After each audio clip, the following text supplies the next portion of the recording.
FPPRadio.com. Well, it's the end of an era and the beginning of a new one. Today, Pennington's black part of town moved across the river to North Pennington. The Thompson family sold their home on the east side and moved to the old Kirkland Place at 17 Mansfield Place, establishing the all-new black neighborhood.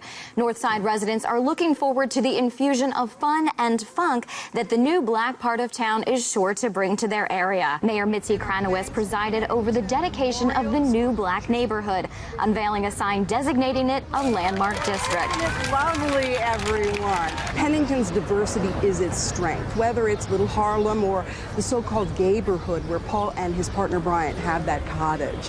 Sheriff Stevens today announced that the heavy round-the-clock patrols that helped make the old Thompson house one of the safest neighborhoods in town will move with them. This has nothing to do with the black part of town moving here. We just want to make sure that everyone here has a comfortable place to live. This is the Onion News Network.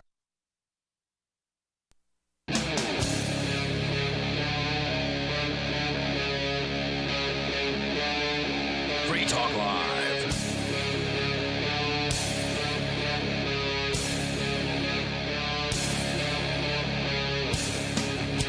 It's Free Talk Live. Dial toll free. Join the show. Bring up whatever's on your mind. Our number here, 855-450-FREE. That's 855-450-3733. And the Hillary Clinton emails that have been coming out over the last few days from WikiLeaks. Obviously, a lot of people have been tearing into those. We haven't had a chance to talk much about them. We did announce that they were released, and there have been more released since the first batch. But people are tearing through them, and they are finding some very interesting things. Juicy stuff. So if you found some favorites that you want to share with us, you're welcome to call in. The toll-free number is 855-450-FREE. Also, Skype in at username LRN.FM. It's Ian and Mark in the studio with you here tonight.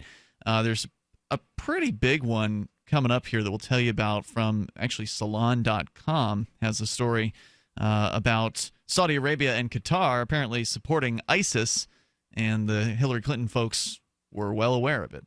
We'll get into that here in moments. But, Mark, you and I actually both had the same story tonight, and it's always good to start with those, in my experience, because we both thought it was worth talking about. And that is from the Washington Post's Christopher Ingram. On any given day in the United States, at least 137,000 people sit behind bars on simple drug possession charges, according to a report released Wednesday by the ACLU and Human Rights Watch. Nearly two-thirds of them are sitting in local jails.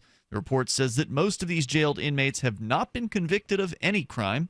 They're sitting in a cell, awaiting a day in court, an appearance that may be months or even years off because they can't afford to post bail.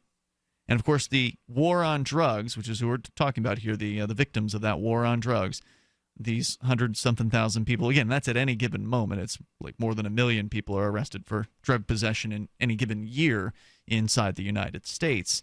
But, you know, these people are, for the most part, poor people, which is why they can't afford the bail. I mean, if you arrest somebody who's rich, you know, Lindsay Lohan or whoever, she got no problem. She's got multiple attorneys. They're going to post the bail for her. She'll be out within a matter of hours. But the average person, the person who's, let's say, working paycheck to paycheck, you know, they don't have money sitting in the bank just waiting for bailout money.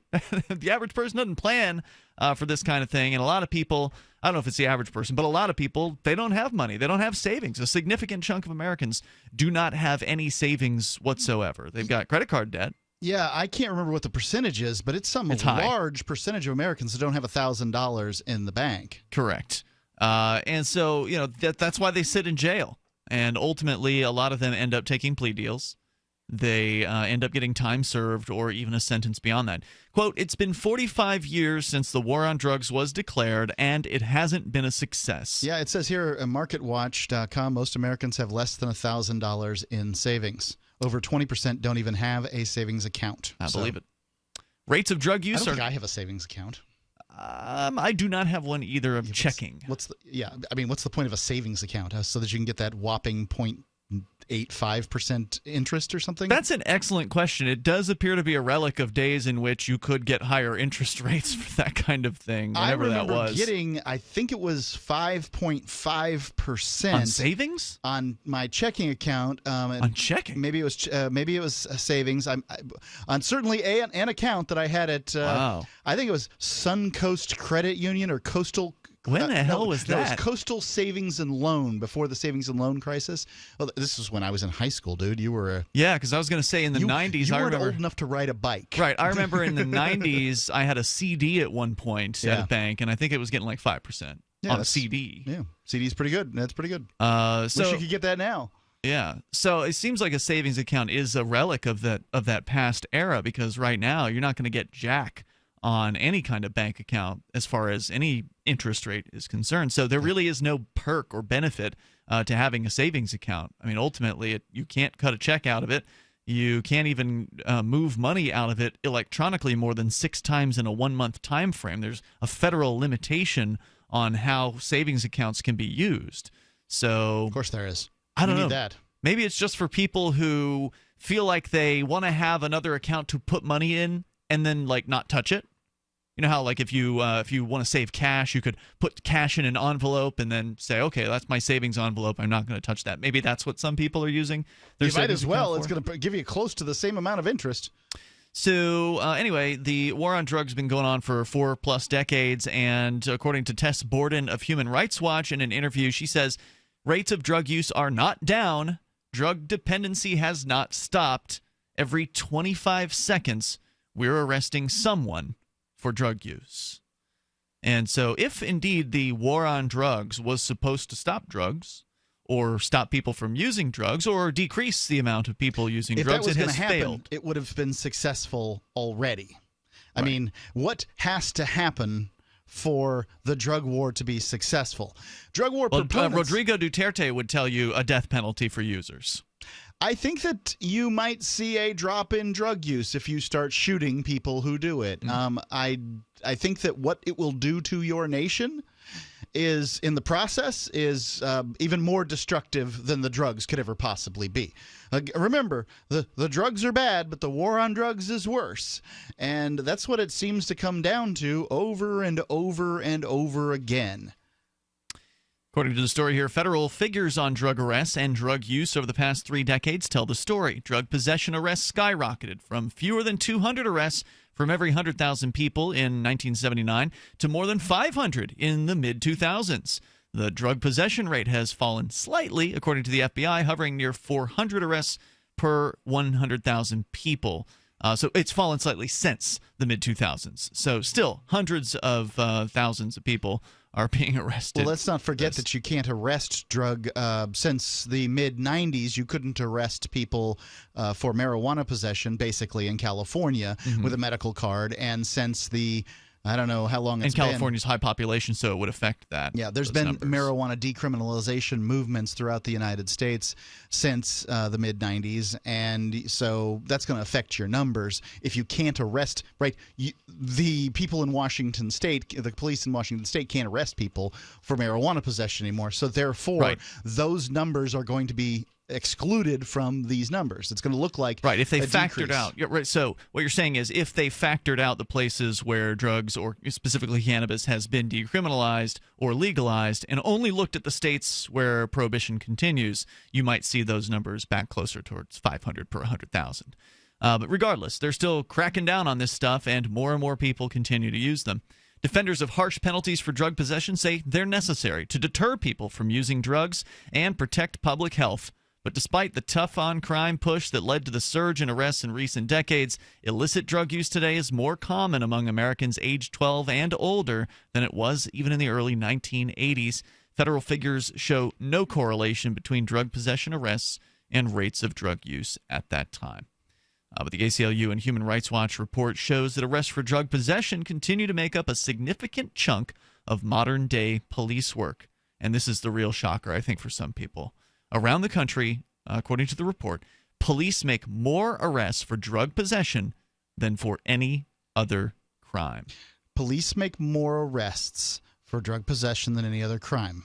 More than 1 out of every 9 arrests by state law enforcement is for drug possession, amounting to more than 1.25 million arrests each year. In fact, police make more arrests for just marijuana possession alone than for all violent crimes combined.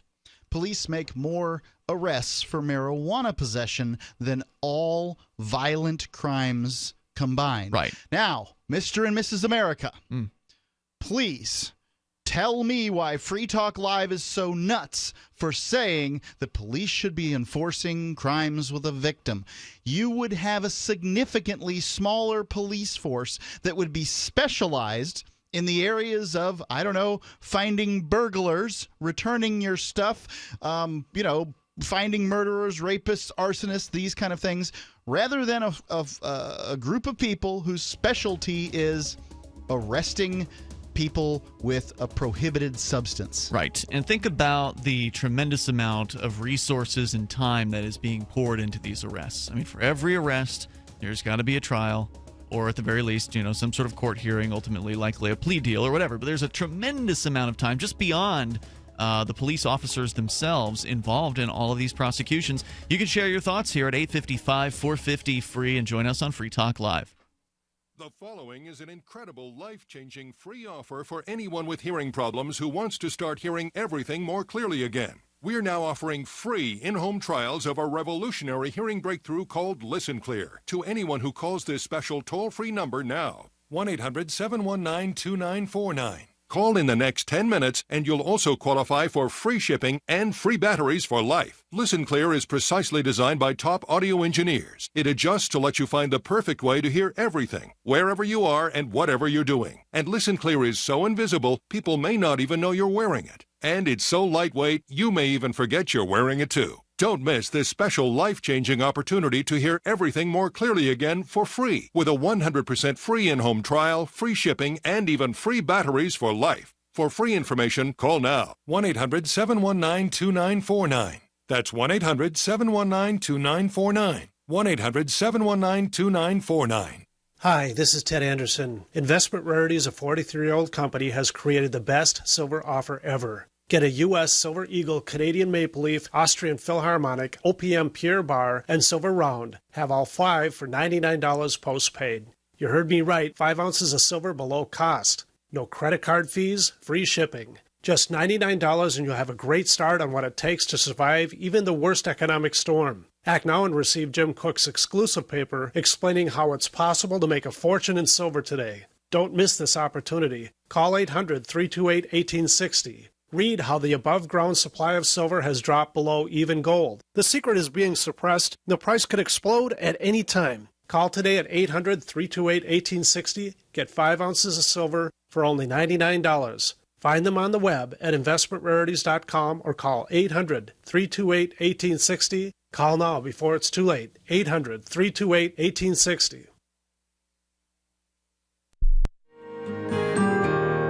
So the protection of life, liberty, and property is what the Free State Project is all about. But it's an effort to move 20,000 people who understand. It's about demonstrating to the entire country that, yeah, we can have a free market, a truly free market. Making it just a freer, great place to live. It's the world's largest voluntarist libertarian community, and it's only getting bigger. That's amazing, to be able to move to a place where other people passionately believe in being free and independent. What the Free State Project is managing to do, though, is to put their money where their mouth is. Physically getting up across the country and saying, let's go someplace and let's demonstrate the power of these ideas. There's a lot of kind of philosophy that surrounds liberty. There's a lot of thinking about it and talking about it. But here in New Hampshire, people are doing it. 101 Reasons Liberty Lives in New Hampshire, a documentary by Free State Project Early Movers. Watch it free at 101reasonsfilm.com. 101reasonsfilm.com. Here's a chance to do a little activism while you're cruising Facebook, Twitter, or Google+.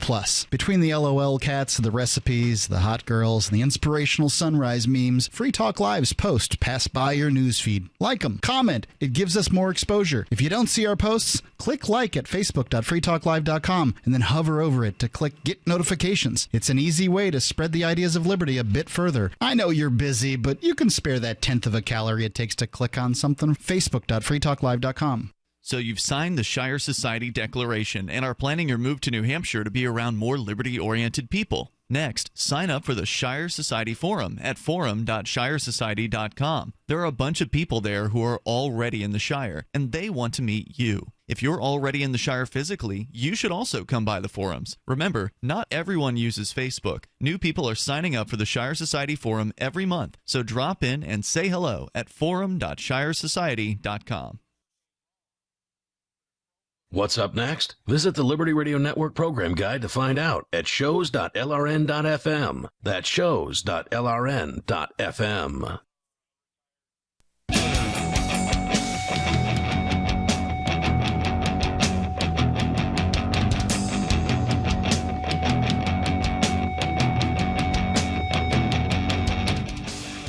Free Talk Live. Dial in, toll free, join us here. Bring up anything you want. We're talking about the insanity of the war on drugs, where, according to a recent report by the ACLU and Human Rights Watch, apparently marijuana arrests, just marijuana alone, possession, not even dealing, nothing else, just marijuana possession.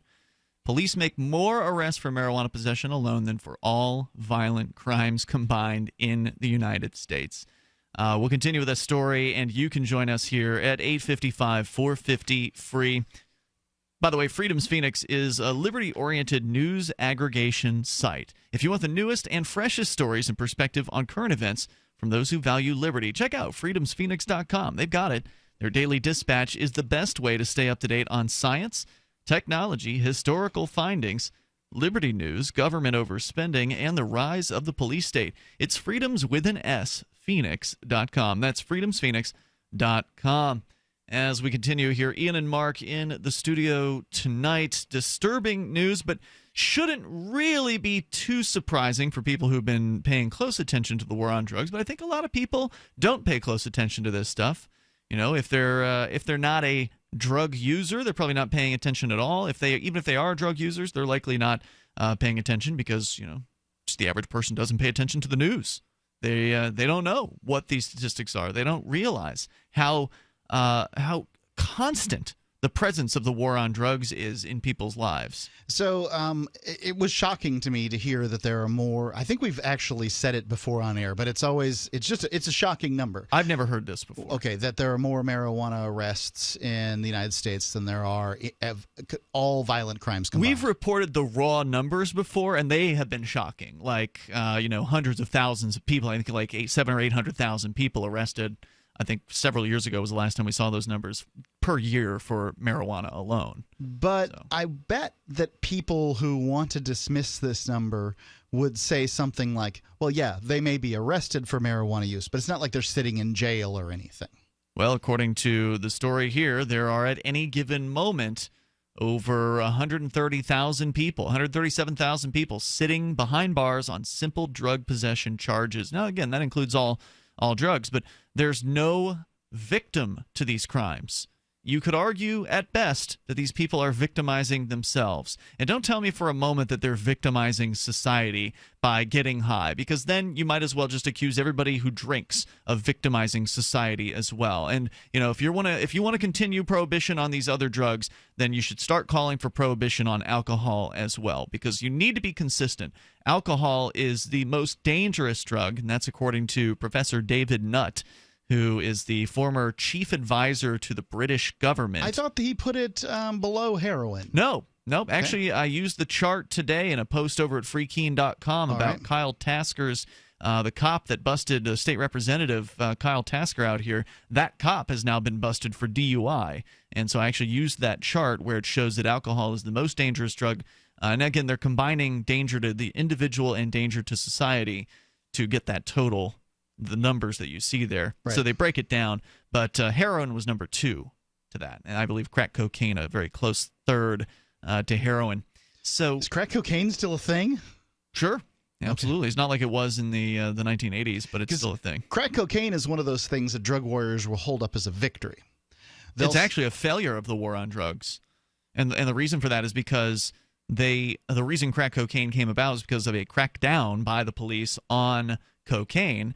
And so the dealers, the industrious vendors and chemists or whatever figured out a way to create a freebase version of cocaine, which means you can smoke it, and essentially that's what crack is. It's a more concentrated form of cocaine. You can move crack in a larger amount of, or in the same amount of crack cocaine, you can get more people higher, I guess you could say. It's the equivalent of hard liquor for alcohol. Yeah, I would imagine that that freebasing is probably more effective than crack, but crack's more transportable or something like that. You mean no? You said that wrong. Crack is a freebase version of cocaine. Yes, but there is a form of using cocaine called freebasing. That's what set where you're Richard boiling Pryor's it or whatever. face on fire. Yeah, right? yeah.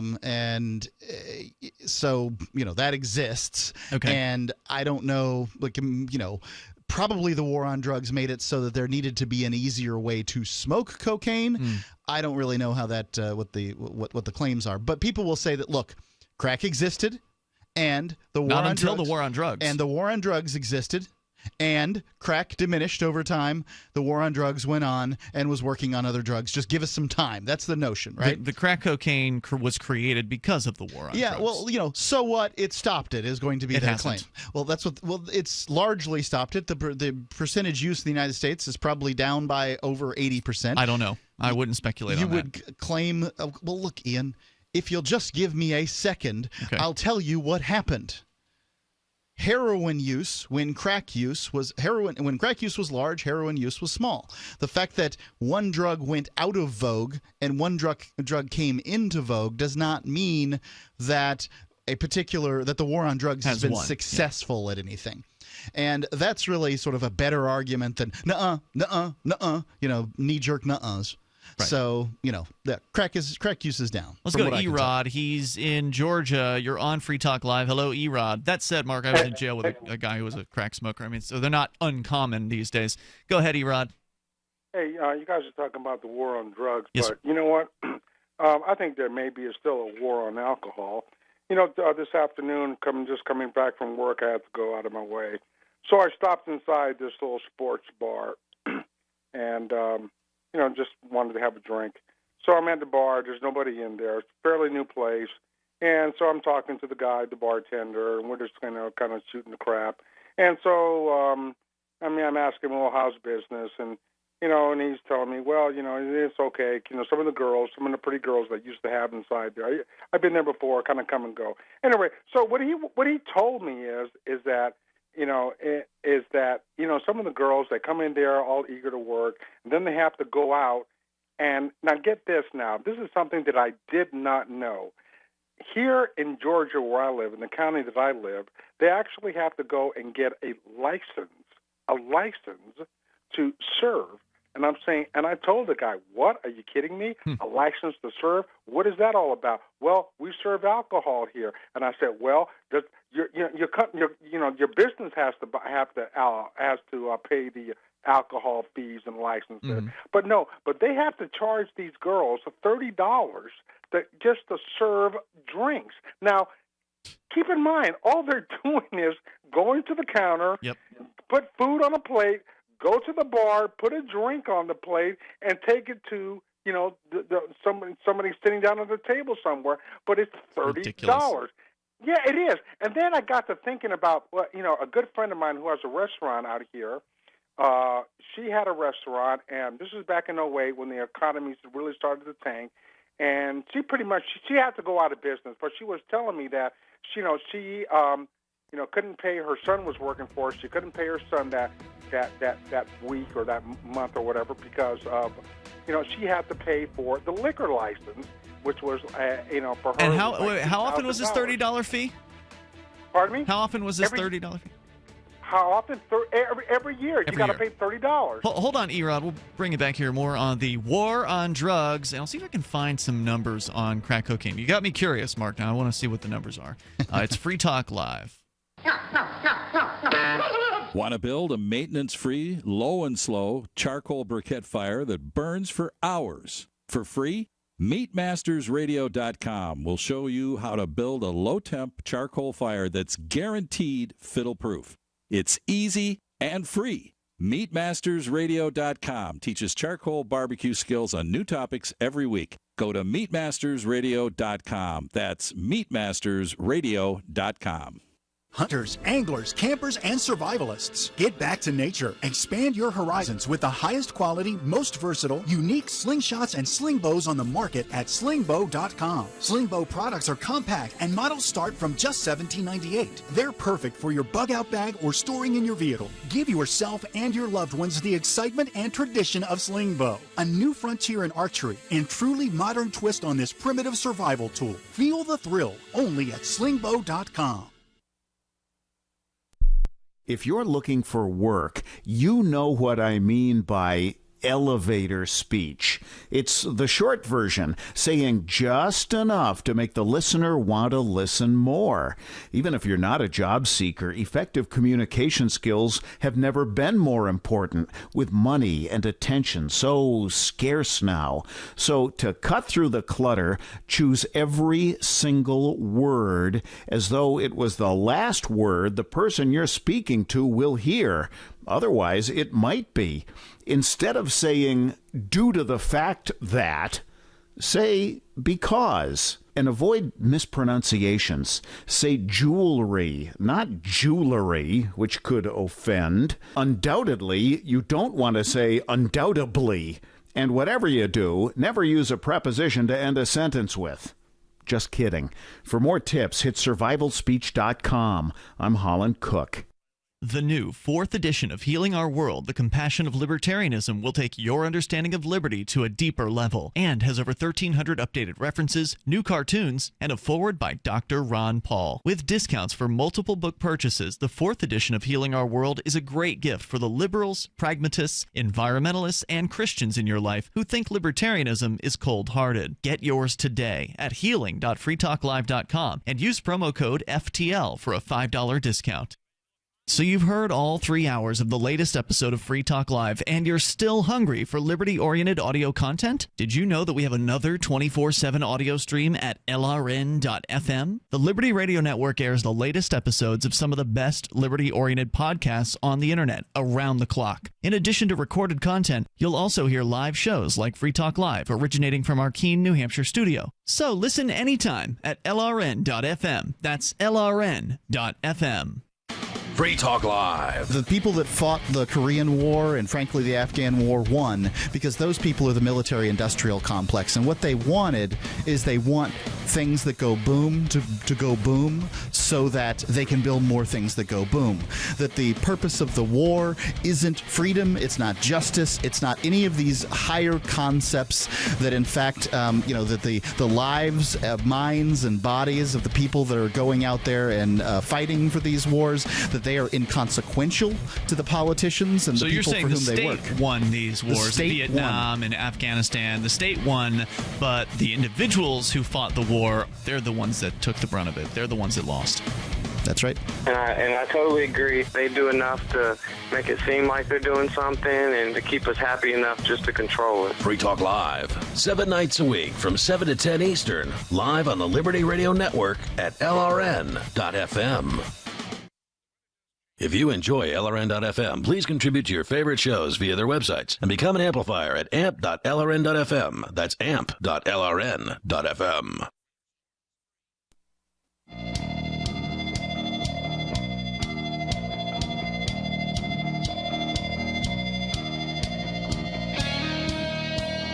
Free Talk Live, dial toll free, bring up whatever you want here. The number is 855-450-FREE, though we're talking about the insane war on drugs.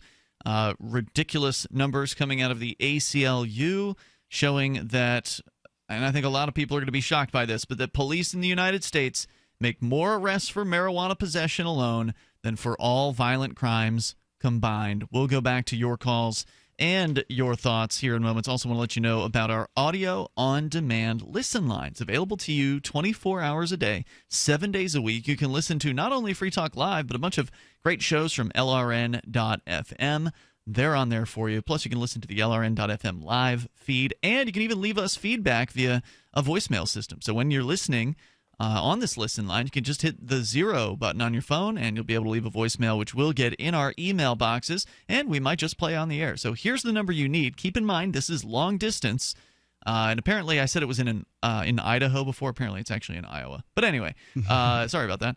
So the number is 641-793-9660, 641-793-9660. Just punch that into your phone, and then anytime you want to, you can call and listen to the latest episode of Free Talk Live. It's a great way to save data, meaning that if you've got limited amounts of data on your smartphone plan, this is a way to listen without spending any of that data. All you have to do is spend minutes, and most of you probably have unlimited long distance and unlimited minutes, so really you got nothing to worry about. If you do pay for long distance, you probably don't want to call this number, so keep that in mind. If you pay for long distance, this will cost you. 641-793-9660, but I suspect probably like 1% of our listeners actually pay for long distance these days. I would be curious to know like how many people actually don't have unlimited long distance on their phones. Maybe it's more than I think. 641-793-9660. I think it's very few, would be my guess. Back to Erod. He's in Georgia. Was telling us about a licensing fee for servers of alcohol. So if you're working at a restaurant or a bar or something like that, and this is, I presume this was in Georgia that you were talking about, Erod? Yes, exactly, yeah. It's $30 a year per server. Per server. And some people might think, well, $30, no big deal. But you start multiplying that by all the different servers and, from restaurants and, in this particular county. And I don't know if it's in other counties, but in this county, and it starts to add up. And even when you look at the fees just for licensing for serving alcohol, if you're a restaurant or a bar, and I started to think, well, what is the real reason behind that? I mean, it's not as though they come in and say, well, every year you got to pay $2,000 minimum, and we have to make sure that you know how to, make a shaken martini, as opposed to one that's stirred. No. But it all comes down They don't to do that. just like, just give me your money or I bust up your shop. I mean, That's really what it does come down to. Exactly. And I'm beginning to believe that these counties actually hire people who can, come up with these creative ways just to extract money from their resources, their human resources. We just want your money. There's no particular reason. Because we're the law. We can do what we want. If you don't like it, we'll send the goon squad out and we'll shut you down. It's just ridiculous. $30. I know the war on drugs is horrible, but, in a sense, the war on alcohol is, I don't know, in a sense, maybe it's still going on too. Prohibition has changed forms over the years. It's certainly not as bad as it once was, but in a lot of places, definitely not. In some places, it's still illegal. I mean, down south, there are a lot of dry counties, so you can't even buy alcohol in some places in the South. And so to go back to the license, though, I'm just going to try to imagine the statist excuse for this. Like, why do we need to have the servers licensed? Well, maybe there's some sort of test or something. Is there a test, Like, do they have to actually... Well, they have to make sure when that plate is above their head, they're going to monitor them to make sure that they don't spill that beer, That's not the test. They've got to be tested. So they got to make sure no beer spilling. I mean, it's just... What I was going to say was there's probably some sort of either propaganda that they're hit with or a test that they have to take in order to get the license that's like, if the person looks under the age of 45, do you have to card them? That kind of thing, like trying to inculcate them with whatever the compliance rules are about alcohol in that state. That's just my guess. Like if you were to ask the state bureaucrats to justify this, well, we need to train these people, and the training costs money, so we need to get money in for the training course, and then the license fee. Yeah, exactly. I would, and honestly, I would really like to hear what is their justification, because they know in their heart there is none. The only thing is that, you know what, we want your money, and we're going to figure out a way how to extract more cash out of you for absolutely no logical reason. Erod, thanks for the great call tonight, man. I appreciate hearing from you. Our toll-free number is 855-450-FREE. I'd say he's spot on. I'd say that the reason that they have things like alcohol licenses is the same reason they have driver's licenses. That's the sort of the justification. You're talking about servers licenses or I'm talking about like a liquor permit. A liquor permit, that kind of thing. But, I mean, there's beer and wine permits, too. How is that in any way way related to driver's licenses? I want to hear this one. If you for instance, there are some rules to serving alcohol, right? Like you can't serve alcohol to anyone under the age of 21, although they do that in Europe all the time, and somehow they're not falling apart. Yep. And your bartender can't be drinking on the job, and there's a few other rules, and I don't know them all. But the idea is that they can, if they distribute a license, then they can pull the license, right, if your employees violate the license. So it helps to make the employer responsible for the employees to the state, if that makes sense. I follow you. So I think that's the reason that they do such a thing. But let's not forget that these liquor licenses can cost, depending on where you are, hundreds of thousands of dollars. Yeah, I don't necessarily agree that that's the motivation. I think that the motivation is to restrict the marketplace and to make sure the state has as much control over liquor as possible, not to mention extract as much money. The state doesn't care about a restricted marketplace. Competing bars care about a restricted marketplace. Right, but usually with regulations, organizations that are on the restaurant board in town or whatever, those are the ones that truly restrict the amount of licenses. Well, right, and that's who the state's working for. They're working for the people who are paying Connected. them, the people who are long-time license holders, especially in states like, let's say, New Jersey or New York, where the number of licenses is restricted. Okay, so this is an important distinction, Mark, where you've got X amount of licenses available statewide. That's it. If you want a license, if you want to go ahead and open up your bar or whatever, you want to get a license, well, sorry. We've determined that there are enough for your city, that there are enough licensees in that city. If you want to get a license, I'm sorry, but you're going to have to buy an existing bar. You're going to have to go in there and get an existing license from somebody who already holds it. They do this. I was talking with somebody, I think they do this in New Jersey, and I suspect they also do it in New York. I don't know how many states have this. They do it in Manatee scheme. County, dude. Do they? Yes, Where there's a limited number of licenses? They do it in Sarasota. There's a limited number of licenses, yeah. Because in some places they could allow an unlimited number and just I'm sure that they could collect even more money. And if you think about it, if the state's really interested in money, that's what they would do. If they I'm not wanted sure the that maximum, that's true. So, that's not necessarily true. If you want to make the most amount of money, restricting the supply may very well be the way to do that. Especially if you have to have liquor commissioners or liquor dicks, the those cops. are the cops. The cops that go around and make sure that that everything's going just right. Well, you can have fewer liquor cops for fewer bars, if that makes sense. So your costs would go down. But no, restricting a market can definitely drive up price. But if you can, but if you're the state, you can set whatever arbitrary price. We're not talking about a market. We're talking about the state imposing a license fee. If the state says it's $1,000 a year to have a liquor license, they can charge they can charge whatever it is that they want to for that. So it doesn't matter whether they restrict it or not. The restriction comes into play to benefit the existing license holders. Right. It doesn't do anything else besides that. The toll-free number is 855-450-FREE. More about the war on drugs, and that's coming up. You can share your thoughts. 855-450-FREE. Toll-free number here. Also, Skype username is LRN.FM. This is Free Talk Live. Warning. If you're drowning in debt you can't afford, do not let the credit card companies trick you into thinking that you have to pay it all back, because you don't. What the credit card companies don't want you to know is that there's actually a way to get debt-free without paying off your entire debt or going bankrupt. If you have $5,000 or more in credit card debt, you now have the right to settle that debt for a fraction of what you owe. For free information, call Credit Associates now. 1-800-959-5928. We'll even show you how much money you could save. If you can't afford to pay off all your debt, do not let the credit card companies trick you into thinking that you have to. Call Credit Associates now for free information on how to get debt-free faster than you ever thought possible without debt consolidation or bankruptcy. We depend on your success and offer a guarantee, so there's no risk. For free information, call now. 1-800-959-5928. That's 1-800-959-5928. 1-800-959-5928.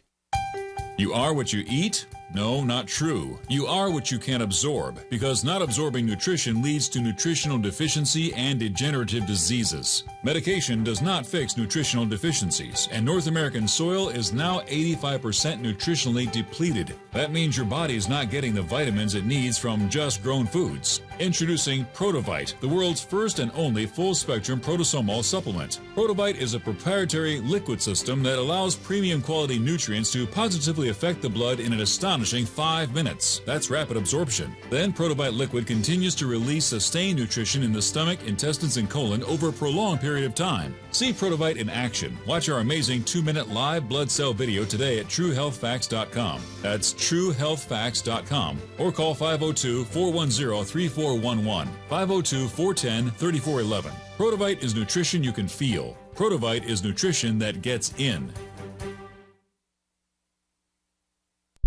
I've been told no in many different ways. I give you an order and you're going to obey it. George, you can go this way. You can't do that and you have to leave here. You cannot bring signs into the rally. Walk with me. Well, I'm comfortable here, actually. Whoa, hey. Who do you think you Excuse me. There is no video and audio allowed in this office. No, I have work today. You ain't going to make it. Wait a minute. Whoa. Hey! Oh my God! Unbelievable! Why are you running from me? Because you're scared me. What am I being detained for? You're being served. What is this? You're being served. What is this?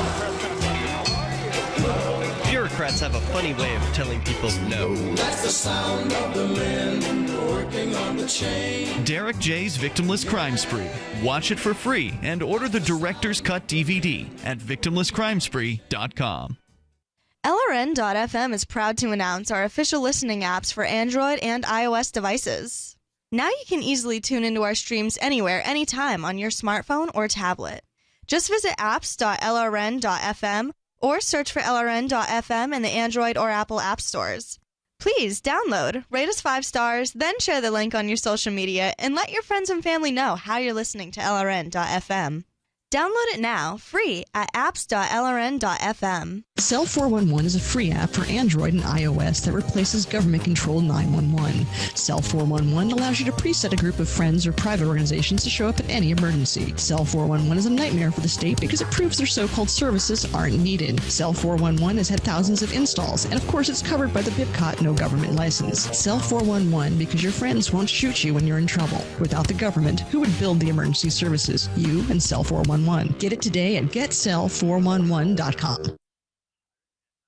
You're listening to the best liberty-oriented audio streamed around the clock, on the air, and online. This is the Liberty Radio Network at LRN.FM.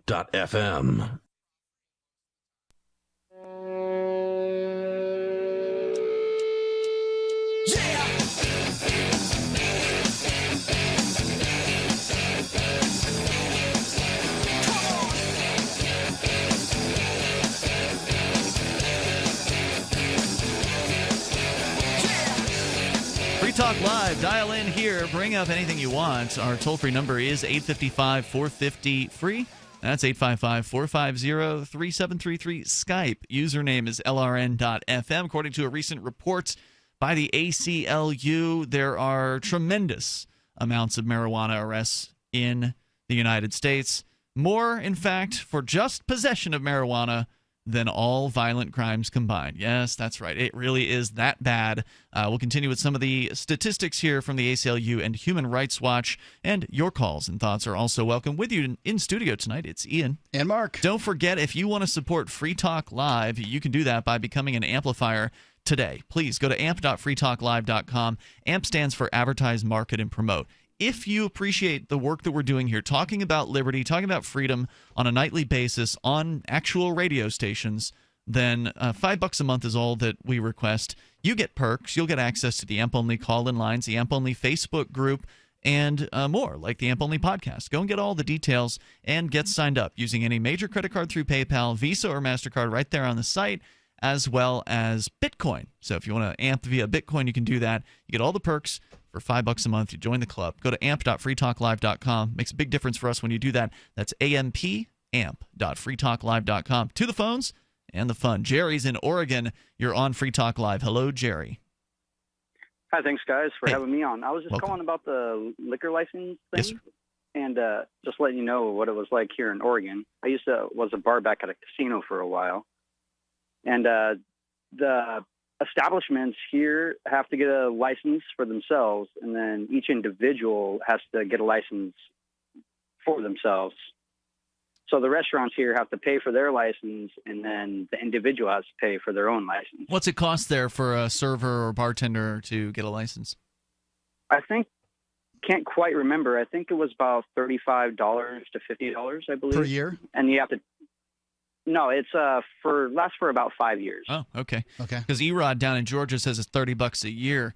But either way, it's still an extraction on these poor servers. A lot of servers aren't exactly the wealthiest people in the world. I mean, $30, could mean the difference between paying the rent 1 month or not. Or, I think that getting a this toy for the kid at Christmas time. This has to be simply the state trying to get money, basically licensed, and therefore trying to get money out of another, career. That's totally what this is. I mean, the idea that the state is going to do or say or research anything for $35 to find out whether or not the person has the moral stalwartness to serve a mixed drink is ridiculous.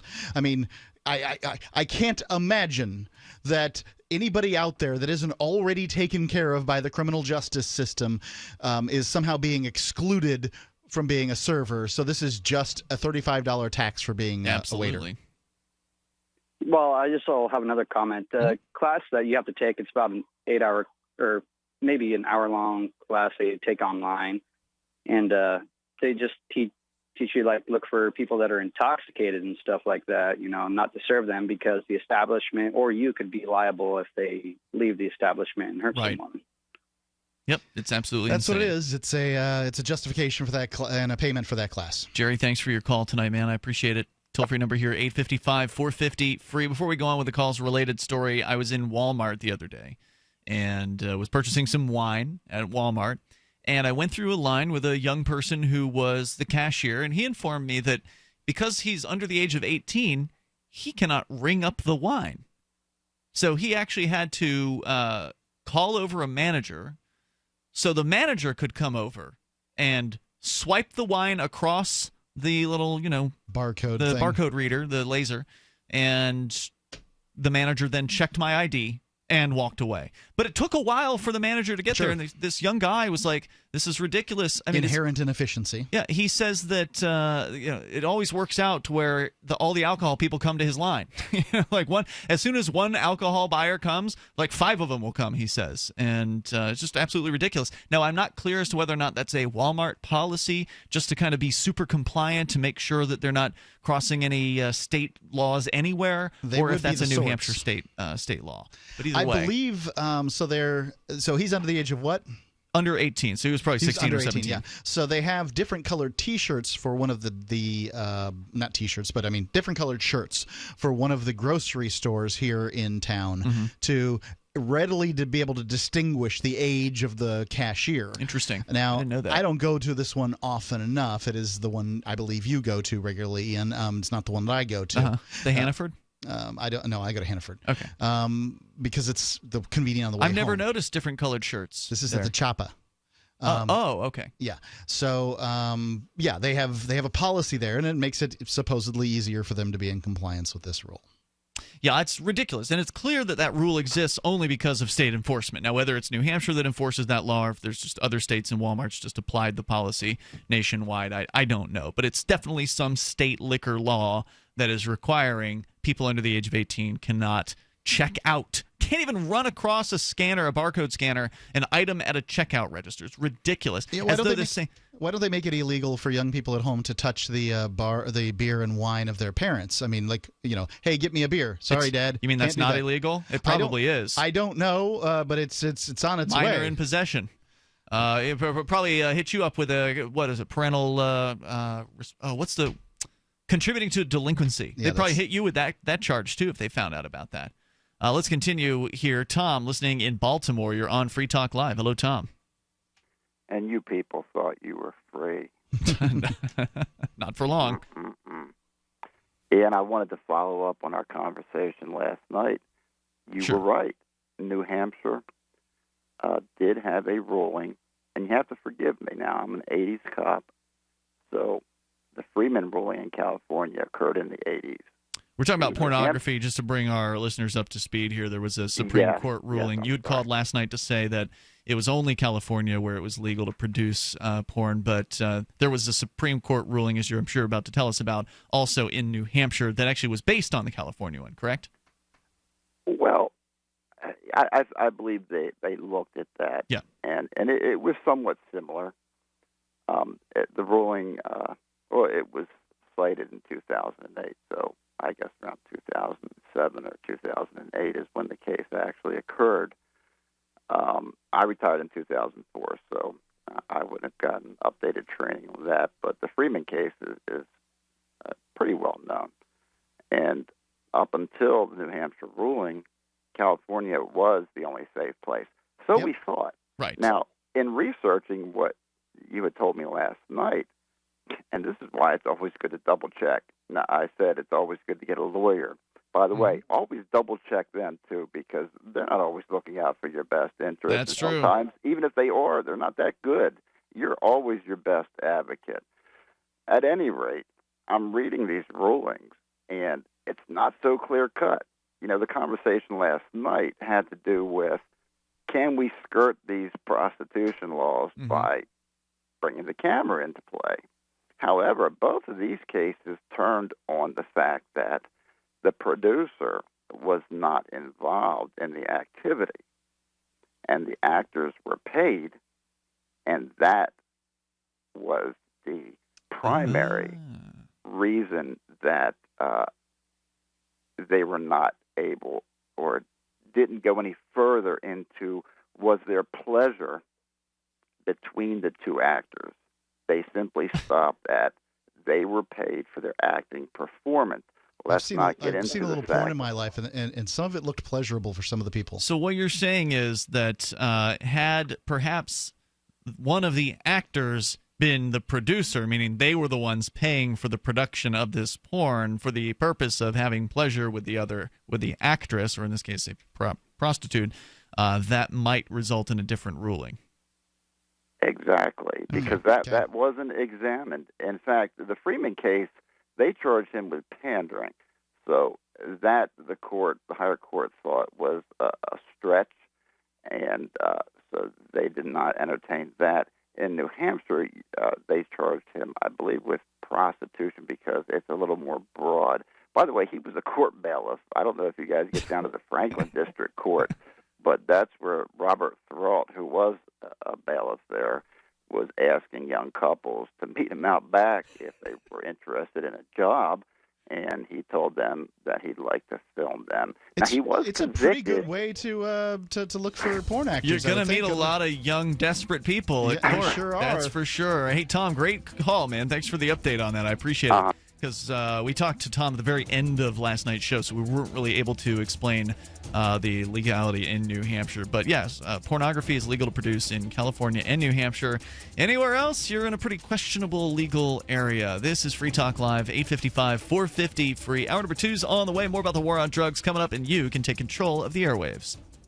Do you need a website for your blog or new business? It can be pretty intimidating on your own, and that's why Free Talk Live has partnered with HostGator, one of the top hosting companies. HostGator offers a simple, one-click, easy installation for WordPress, 24/7 over-the-phone or live chat tech support, and a very intuitive, user-friendly control panel that puts the power of creation back into your hands. Go to HostGator.com/FTL, and you'll get 50% off of their regular hosting prices. 50% off. HostGator.com/FTL. Free Talk Live has partnered with Amazon, the largest internet retailer. Imagine a department store category, and Amazon has it. Books, electronics, office products, furniture, jewelry, automotive, toys, clothing, sporting goods, and dozens of other categories. Now you can shop and support Free Talk Live by entering Amazon through our website. Go to shop.freetalklive.com, and Amazon will send us a portion of your purchase. You're going to do the shopping anyway, so remember to enter through our site at shop.freetalklive.com. That's shop.freetalklive.com. This is your Robertson & Roberts Brokerage Daily Precious Metals Update. In early trading Wednesday, gold is $4 higher at $1,258 per ounce. Silver is 8 cents higher at $17.61 per ounce. Bitcoin is trading at $636 US.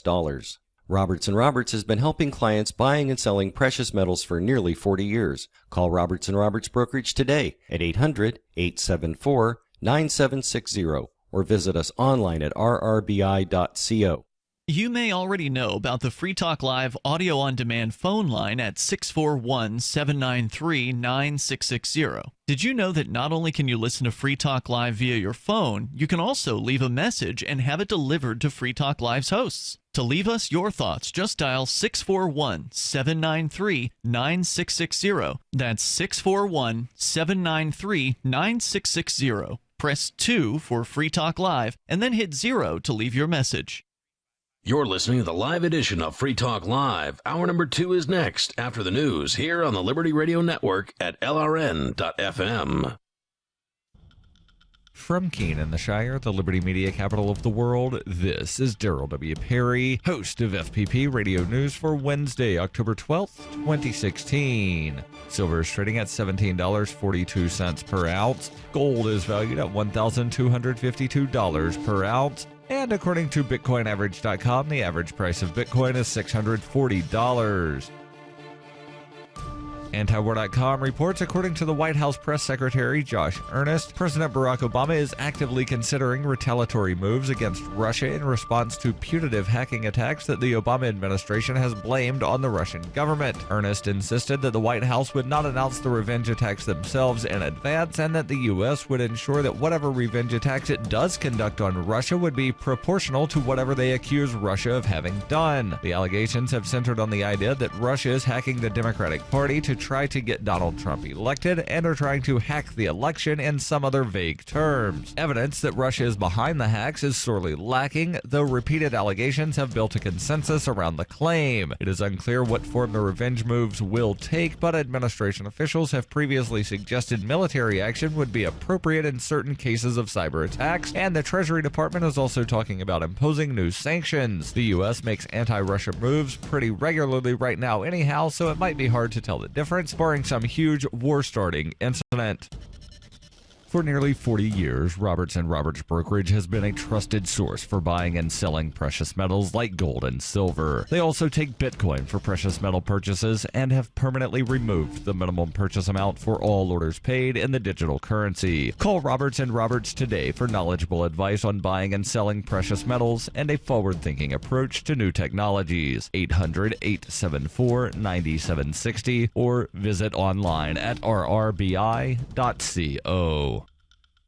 UPI reports an independent U.S. government labor agency believes that college football players are effectively statutory employees of the schools they play for and that some restrictions placed on them are illegal. That was the conclusion reached by the National Labor Relations Board in a memorandum drafted last month concerning student athletes at Northwestern University's football team. The NLRB said Northwestern must eliminate such unlawful restrictions on athletes, such as bans on social media communication, speaking with media, and discussing health and safety issues. The memo, however, may only apply to private universities since the National Labor Relations Board only has authority over private employers, which public schools are not. The board in August made a similar judgment concerning graduate students on private campuses. There are 17 private universities in the Football Bowl subdivision, the sport's top level, including Notre Dame, Stanford, and the University of Southern California. The Labor Board's position could mostly affect players' use of social media. Many schools have prohibitions on player communications via social media channels during the football season. Northwestern once had a policy barring players from speaking to media on their own. The NLRB's new rules, though, would invalidate a restriction like that in the future. Though the NLRB concluded that collegiate athletes are employees, the memo does not address the issue of financial compensation. You can support FPP Radio by joining the Fans program. Fans are friends, allies, and numerary supporters. Fans help FPP afford to produce more original content. To learn more or to join the Fans program, visit fans.fppradio.com.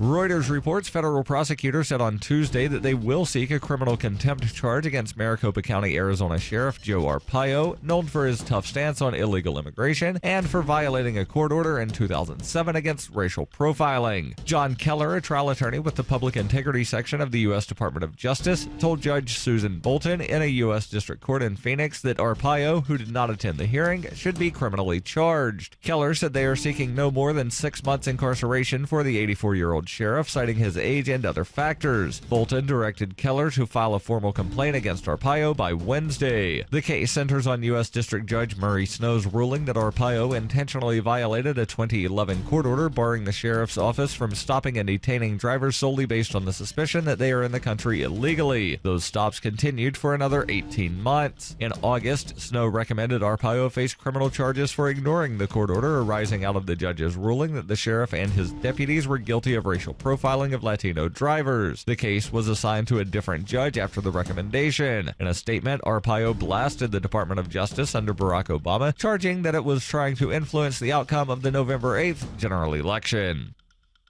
This has been FPP Radio News. Online at fppradio.com.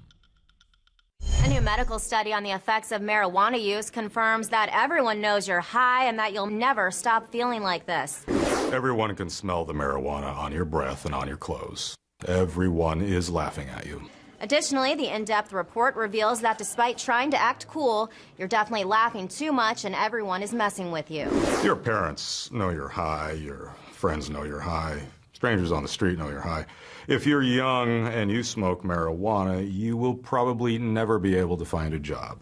And if you're an adult, you will most likely be fired. If you hear a noise, that's probably the police, and you're probably going to jail. While previous studies suggested that it's all good and that we're all made of the same stuff that makes stars, new research indicates that your brain got broken and you shouldn't have done this. Doctors say the study raises important questions such as, what if that wasn't just marijuana and how are you going to get home?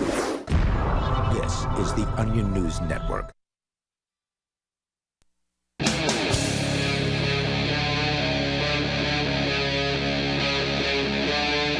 Free Talk Live.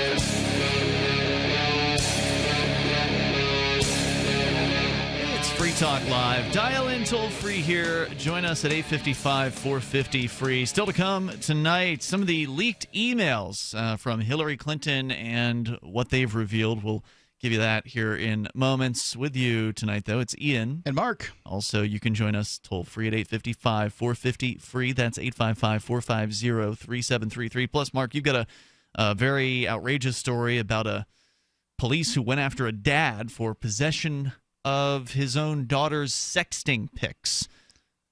Yep, that's what happened. We'll get into that here in a little bit, but we're actually not quite done with this story from the ACLU and Human Rights Watch being reported in the Washington Post, where, among other interesting statistics, they've pointed out that police in the United States, even with all the decriminalization and the legalization of cannabis in various different states, police in the United States still make more arrests for marijuana possession alone than for all violent crimes combined.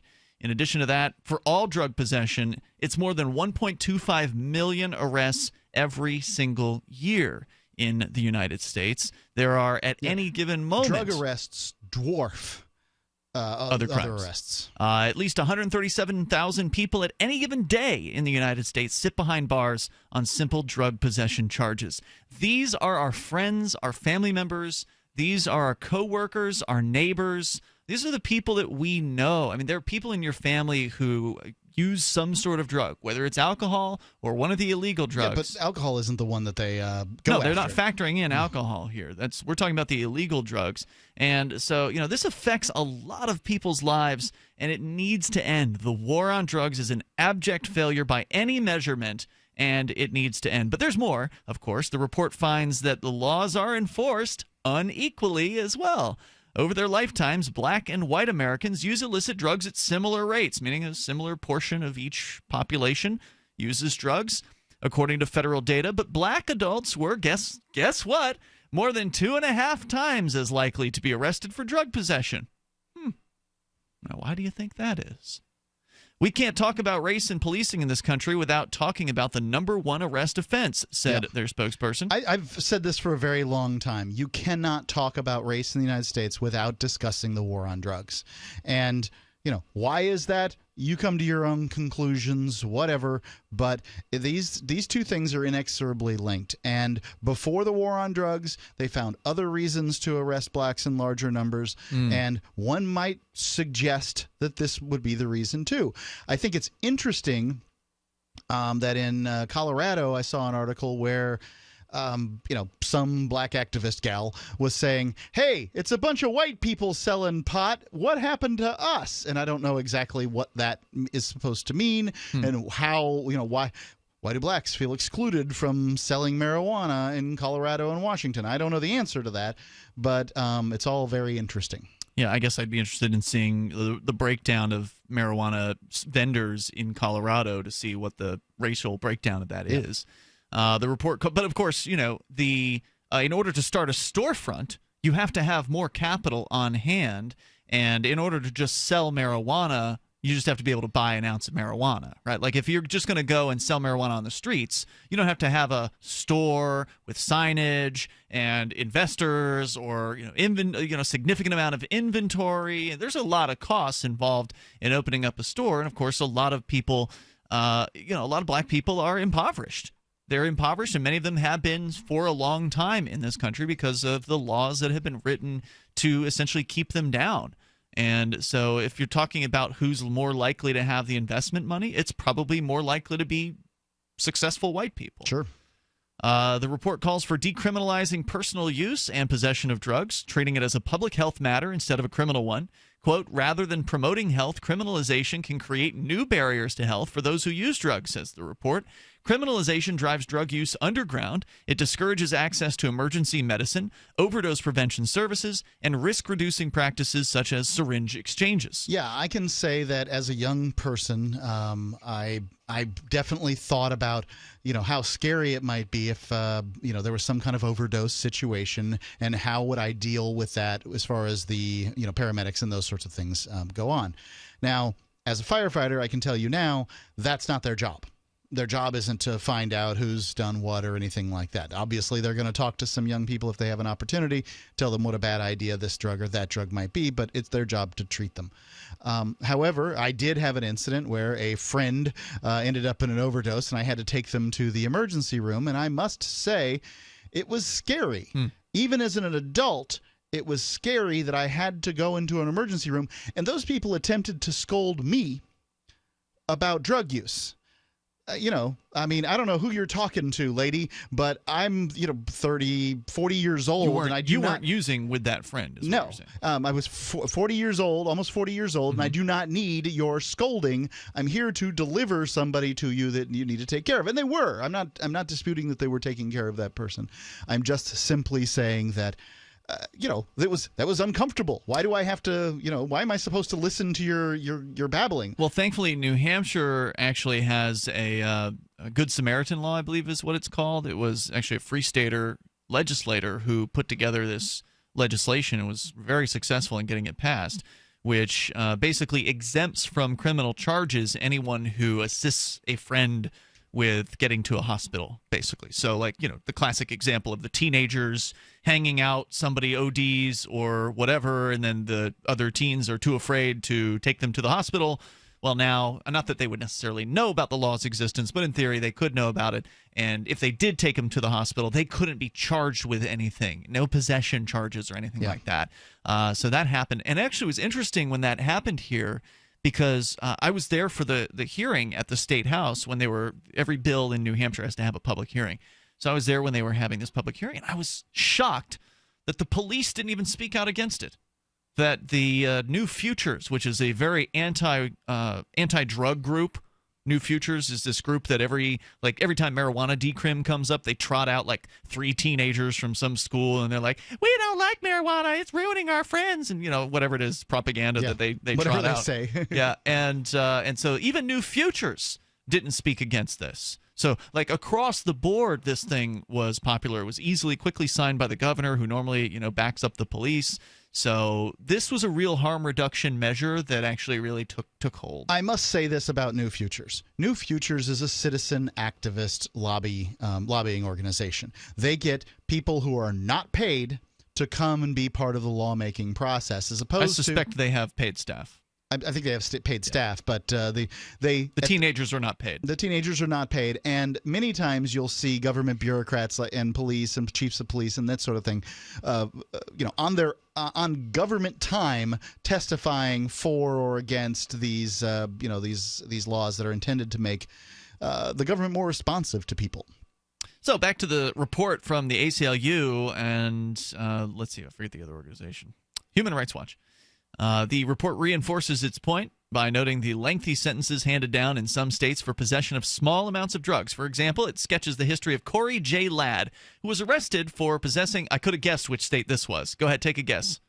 Lengthy sentences for marijuana possession? Oklahoma, Texas. Louisiana. Was arrested for possessing half an ounce of marijuana during a 2011 traffic stop in New Orleans. Because he had convictions for 2 prior offenses involving the possessions of small amounts of hydrocodone and LSD, he was sentenced in 2013 to 17 years in prison as a so-called habitual offender. He's currently appealing the sentence to Louisiana's Supreme Court. Spokesperson says, quote, Corey's story is about the real waste of human lives, let alone taxpayer money, of arrest and incarceration for personal drug use. He could be making money and providing for his family on the outside, which is what most responsible drug users are doing. And That's what most alcohol users, tobacco users, and caffeine users are doing on a daily basis. The people who are listening to me, the percentage of them that are not a user of one of these things pretty small, is remarkably small. You are a drug addict. There's a difference between addicts and users. You're a drug user. Fine. I don't care. I mean, if you say you can't function without your coffee in the morning, what the hell are you? You're an addict. Absolutely. There's a key difference, though, between users and addicts, but the government treats them all the same. The toll-free number is 855-450-FREE, and I say the government shouldn't be involved in this at all. There's plenty of consequences for using drugs on their own. We don't need to add more to the mix and make everybody suffer through the government's taxes. July 25th, 2006, we adopted April. She's a purebred, orange and white Brittany. But when she started scratching like crazy, I said to John, it's got to be her food. What you put into a dog is what you get out. We heard this radio commercial, and this woman was so excited about Dinovite. DINOVITE.com. 859-428-1000. I said to John, I'm getting this. So the Dinovite comes, and I thought, a light bulb moment. She loves her dog food. She always leaves a little bit in her bowl. So we added a huge scoop of Dinovite in it, and then we swished it around like gravy. She dove into that bowl. She licked it clean. She loved it. So that's been the routine for almost 10 years. April gets Dinovite for dessert. Her coat is now soft, it's silky, it's smooth. She even walks like a little princess. 859-428-1000. On Dinovite, she's little Miss Hollywood. DINOVITE.com. Hi, this is Ted Anderson. Investment Rarities, a 43-year-old company, has created the best silver offer ever. Get a U.S. Silver Eagle, Canadian Maple Leaf, Austrian Philharmonic, OPM Pure Bar, and Silver Round. Have all 5 for $99 post-paid. You heard me right, 5 ounces of silver below cost. No credit card fees, free shipping. Just $99 and you'll have a great start on what it takes to survive even the worst economic storm. Act now and receive Jim Cook's exclusive paper explaining how it's possible to make a fortune in silver today. Don't miss this opportunity. Call 800-328-1860. Read how the above-ground supply of silver has dropped below even gold. The secret is being suppressed. The price could explode at any time. Call today at 800-328-1860. Get 5 ounces of silver for only $99. Find them on the web at investmentrarities.com or call 800-328-1860. Call now before it's too late. 800-328-1860.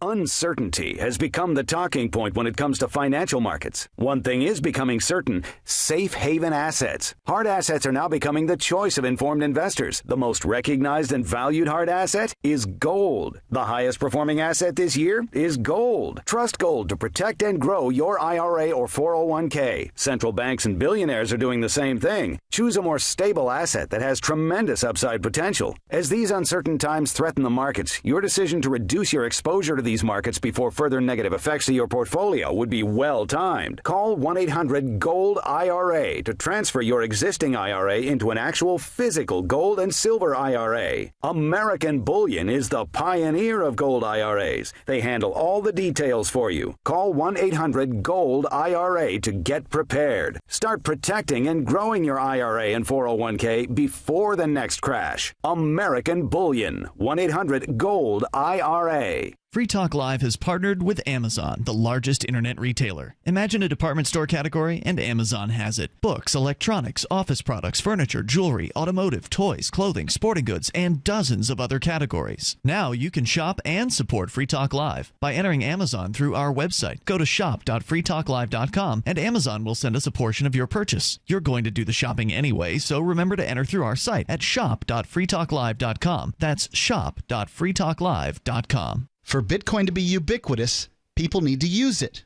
For people to use it, they must have it. How can we get Bitcoin into more hands? Tipping. What if you could include a bonus Bitcoin tip along with your regular tip to a server? What if that Bitcoin tip returned to you if unclaimed after 30 days? An attractive business card Bitcoin tip that's easily claimed, gives instructions on wallets and spending, and returns to the tipper if unused. Tip.freetalklive.com. Tip.freetalklive.com. While our satellite channel is free to listen to, it's not free for us. You can help us cover our satellite costs with the chip-in on the right side of the page at lrn.fm.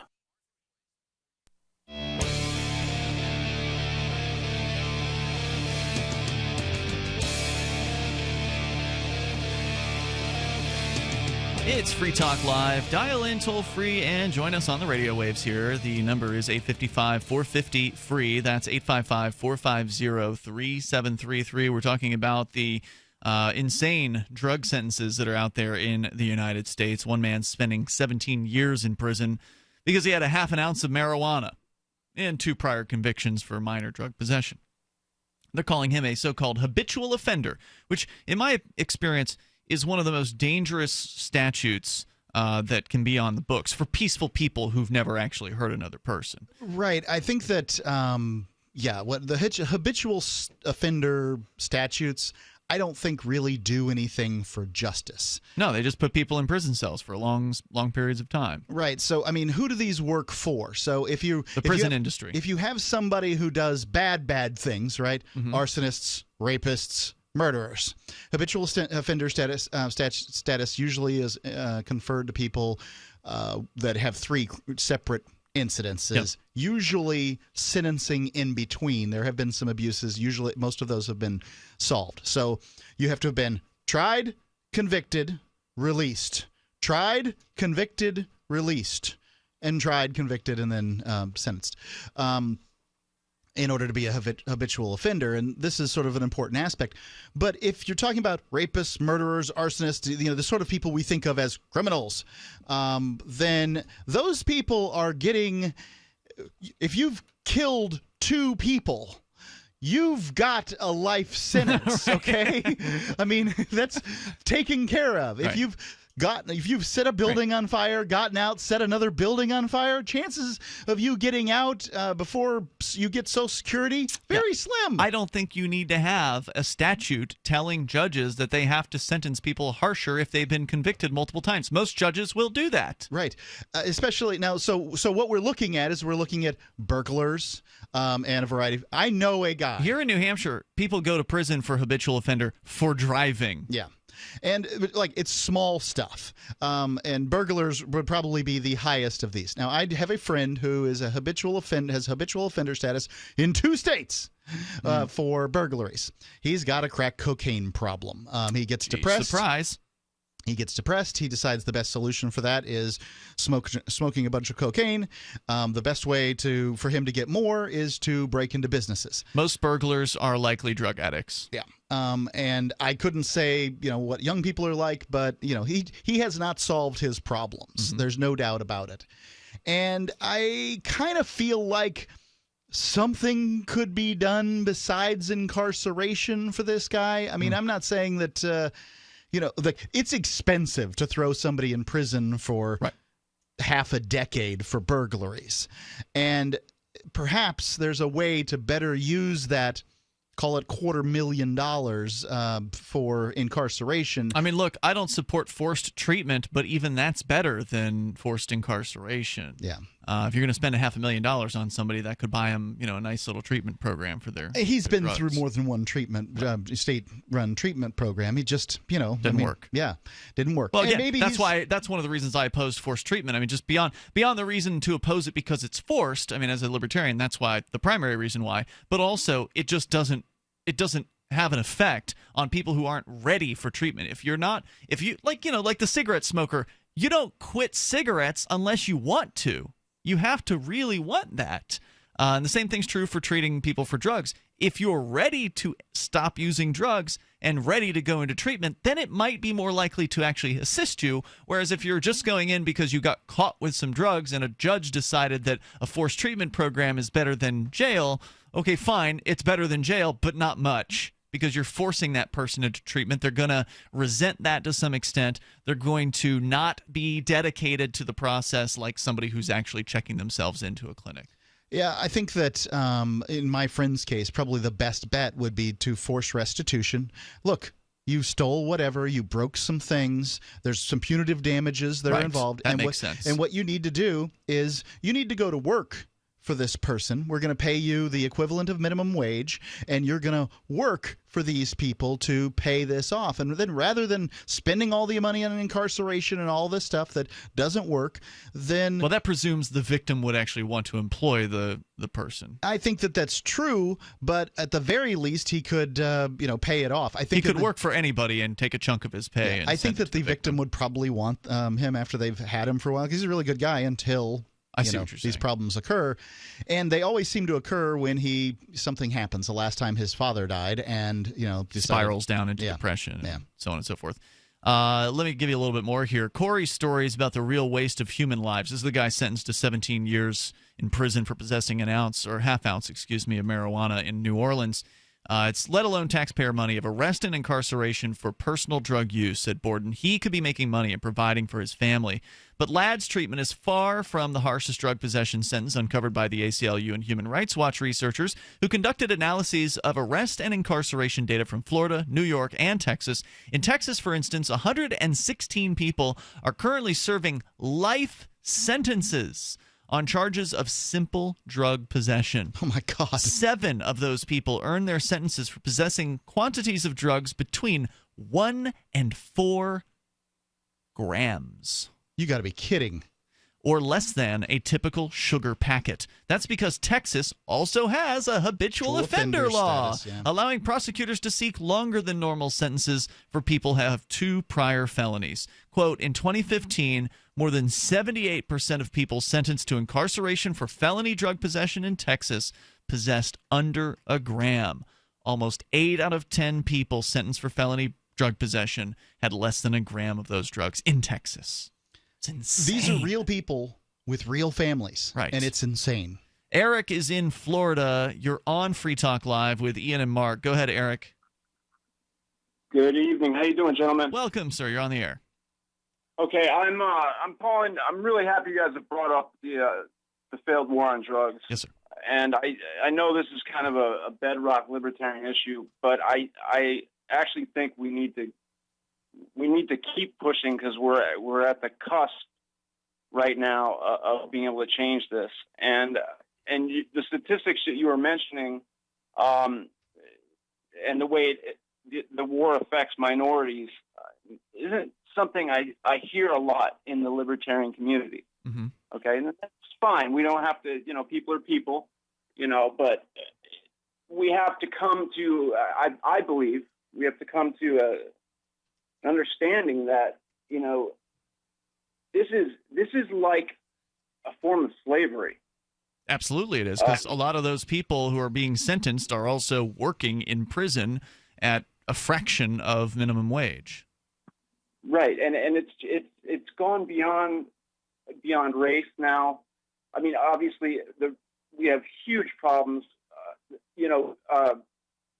One of Nixon's aides admitted, and it was released about 2 months ago, that they developed the war on drugs to suppress the anti-war left and to suppress minorities. Yes, I think it was Halderman.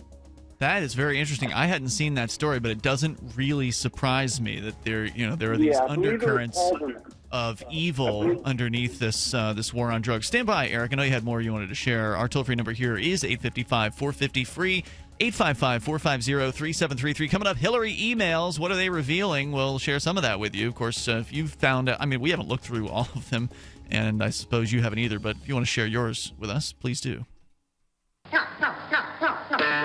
Want to build a maintenance-free, low and slow charcoal briquette fire that burns for hours for free?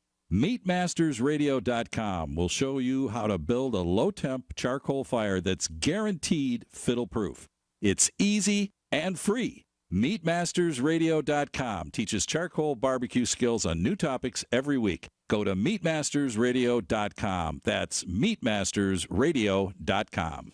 Why be held hostage by your wireless carrier for 2 years? What if you had no contract, no activation fees, no hidden costs, tracking, tracing, harvesting customer data, or draconian gimmicks? All on America's largest 4G LTE, GSM, and Sprint networks. Introducing Pix Wireless. Activate your Sprint, AT&T, or unlock GSM phones with Pix and choose from an arsenal of monthly plans or build your own. Starting at only $2.99 per month. Get connected now. Call or click 1-866-205-9513 or PixWireless.com, spelled PIXWireless.com. Pick Pix and get connected today.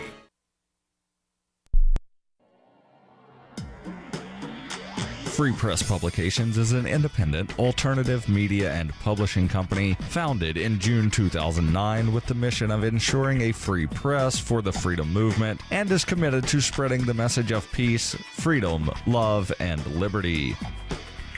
FPP also gives new authors an avenue for publishing freedom-oriented material. FPP brings you daily news and commentary on the website fpp.cc, as well as a daily 5-minute newscast, FPP Radio News, and weekly news, views, and commentary in the FPP Freedom Minute and Peace, Love, Liberty Radio at fppradio.com, and the monthly newspaper, FPP News, at news.fpp.cc. Find FPP online at fpp.cc. That's fpp.cc, as in Creative Commons. We've all heard about blockchain assets like Dogecoin, Ether, and Ripple. Bitcoin isn't the only player in the blockchain game any longer. And for those of us wondering how to get our hands on these digital assets, finally, there's a solution. Shapeshift.io allows you to buy and sell between your digital assets and Bitcoin instantly between your own digital wallets. I've used it with ease. Shapeshift.io. There's no account or email address needed. You send them the crypto you want to sell. They send back the crypto you want to buy. It's that easy. Shapeshift.io. The 3 most important things you can do for Free Talk Live are: 1, share 1 episode a week on Facebook or in some other social networking site. 2, buy the things you buy online through shop.freetalklive.com. 3, give $5 a month to the AMP program. It's my firm belief that Free Talk Live's AMP program is the best use of your charitable dollar among liberty-oriented organizations. Support all the organizations you love, but make sure you give $5 a month to AMP at amp.freetalklive.com. On Free Talk Live, we're bringing people to the ideas of liberty every day. From wrestling superstars like Glenn Jacobs. You guys really are having an impact, I believe. Like I said, a lot of where I am now is due to listening to Free Talk Live. You changed my mind on some very important issues years ago. To random people tuning in on the radio. I was kind of stuck in the left-right paradigm. I heard your show by chance on a Saturday night. From there, I went on, joined the Free State Project, and become an amplifier. So, that's really the reason why I amp is because I know that if it wasn't for you guys being on as many stations as you are, I never would have found the ideas of liberty. Your AMP will directly change more lives by getting Free Talk Live in front of people looking for talk radio online and on the air. When you AMP Free Talk Live, you get perks like access to the AMP-only Facebook group and AMP podcast. Visit amp.freetalklive.com. Do you love Twitter? Make sure you favorite the LRN.FM Twitter account so you can receive our tweets at twitter.lrn.fm. That's twitter.lrn.fm.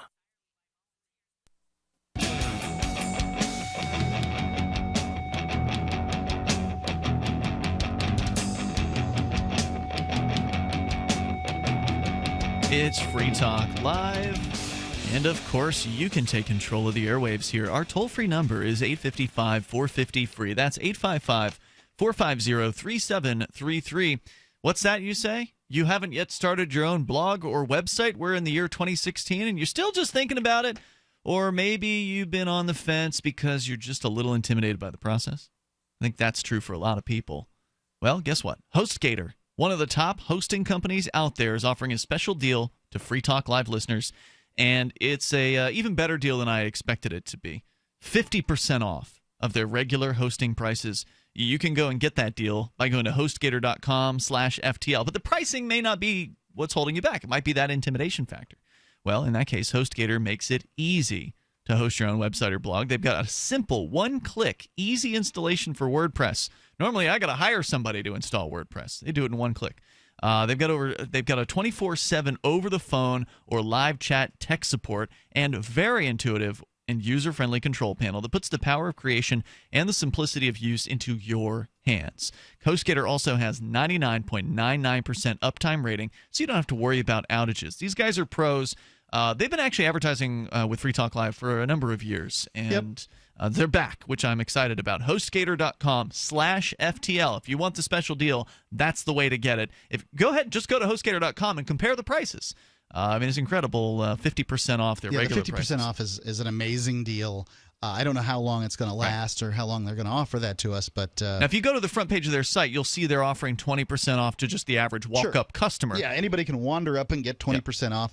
Most organizations can, they have a deal with HostGator, can get 30% off, but ours is 50. Yeah. So, if you've been waiting, this is the time to go and do it. HostGator.com/FTL for that deal. Let's go back to Eric. He's in Florida. We're talking about the war on drugs, the insanity. The shocking report here from the ACLU and Human Rights Watch that has revealed that the police in the United States are arresting more marijuana possession cases than all the rest of all violent crimes combined. It's incredible. Eric, you had more I think you wanted to say on the issue, habitual offenders and so on. Go ahead with your thoughts.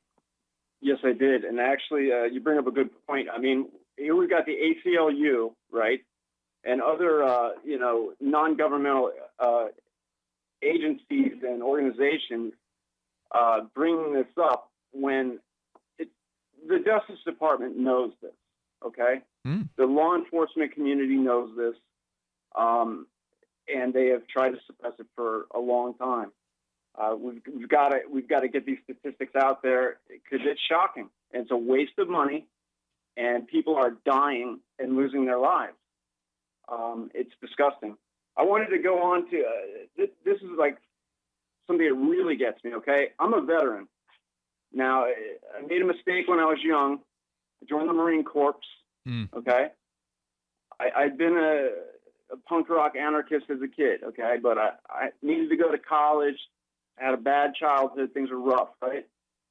And, you figured the military could help you go to college. That you've heard that story. Yeah, well, a lot of people go to college via the military, yeah. Yeah, I mean, it did, man. It was a very difficult compromise, but I had to do something, okay? Okay. I've spent my life since I got out of the Marine Corps dedicated to peace, okay? Because if you see the beast that is the U.S. military and the U.S. government firsthand, you will never, any conscious person, any person with a conscience or any level of, enlightenment and compassion cannot be the same. Okay. Many veterans suggest that that everybody should spend 2 years in the military. They think that it's a good thing. Screw that. No, absolutely not. Those are likely the Absolutely not. statist veterans. There are many who leave like There's veterans of all them. sorts, but many veterans would have you believe that all veterans believe the same. That's false. Yeah, it's clearly Yeah, false. and you know what? A lot of veterans don't speak out in public on these issues. Yeah, sure, they'll be But- shamed. You know, not just ashamed because of those knuckleheads you're talking about saying, "Oh, everyone's joined the." Man, people that know what's really up and have seen stuff. I've seen. I haven't seen people die in combat. I've seen people die at VAs. Okay, I've seen the toll. Okay, and what's really, really just upsetting me is the heroin epidemic in the United States of America, where we invaded Afghanistan in 2001. Now, the Taliban, yeah, they suck, okay? But they had gotten opium production was down to around 40% from about 70.